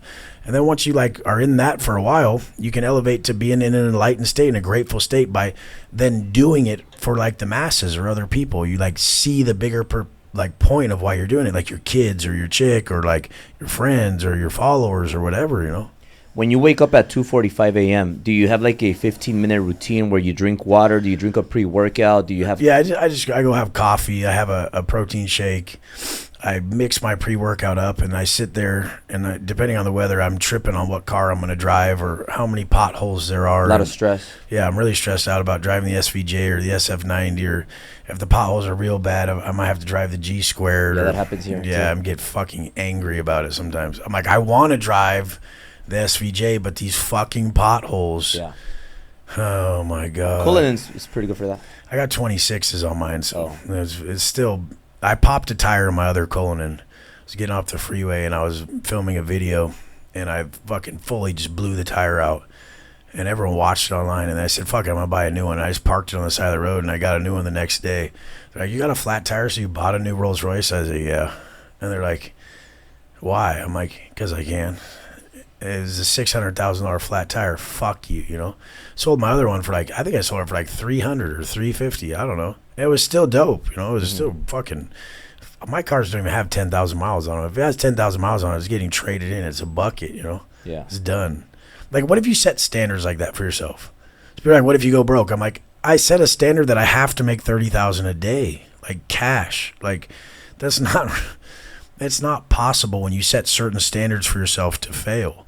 So if that standard's not hit for many days on end, I'm going to fucking make sure that I hit that standard. There's other people who there's just 300 of earned income. And a lot of people that got over leveraged and fucked themselves. I don't have leverage, like none. Like everything in my business is profit sharing. Like everything drops if everything drops in my life. And I can exit anything. Like I've made my life very low fucking risk, but I'll risk everything to get more earned income, you know? Yeah. I live differently than a lot of people. Yeah. Do you think taking big risks is important? Oh, it's needed. I'll take huge ones, you know? Like even like people are like, I want to meet you. I'm like, okay, I'm going to do this mastermind. And they're like, okay, what is it? Okay, well, then that place is $75,000 a month. And I'm like, okay. And then everyone will come and it'll be I'll make 100,000 a month, but really, whatever, with everything, it maybe break even or I make a little bit. I just did that so everyone could meet me. We could have a whole place to convene, and I could give them the greatest thing, which you're giving me is your audience, you know? That's the greatest thing I can give anyone, is them to come bridge into my audience that I cultivated over years that want their product or service. Like, they don't get that. Like, dude, you should pay to get on podcasts. You should pay to get on YouTube channels. You should, dude, if Mr. B said, hey, Wes, $1 million, like, you come on my YouTube channel and drop your shit, I'd pay in a second. Like, anyone would, you know?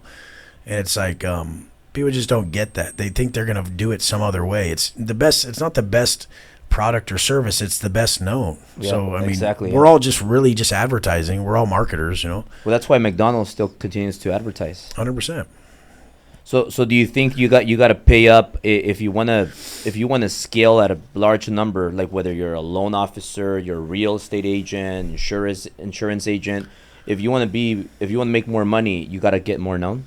Yeah, you got to invest with your time, energy, and financial resources. You got to take all your resources and put them into your personal brand nowadays. Yeah. That's where everybody's at. Everybody's on social media. Because you don't believe in working smart, not hard. You do both. Well, I like working hard just because it validates me to me. I don't think it's the best way to make money or anything. But if I don't put everything on the table, I don't feel like I elevate in the personal development department, you know? Yeah. Yeah.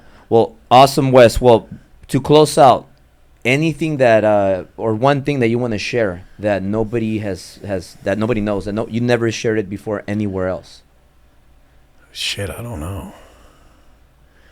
Something you haven't said before. No, I usually say the same shit because I'm institutionalized. Yeah. So it's like the same thoughts going on in my head, and that's been like my success comes from that. Like, do you have any bad habits?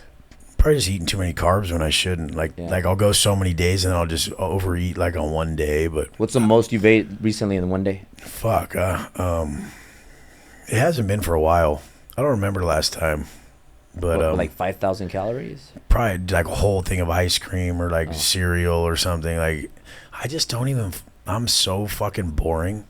Like, I just do the most boring shit, but my life looks so dope online or something. It does, yeah. Yeah, like, oh, this dude's fucking doing this. It's like normal. I'm trying to make sales while I'm driving my sick-ass car. I'm not even enjoying driving. That's something people probably don't know about me. I don't enjoy anything. And that's why I'm successful. Because I have there's no high, there's no low. There's just doing. So one day, nothing worked anymore. No amount of money, no workout, no diet. Like, nothing worked anymore for me one day. Felt nothing from anything. And at that moment, I knew I made it. And they're like, what do you mean you made it when you felt nothing no more? I'm like, I made it.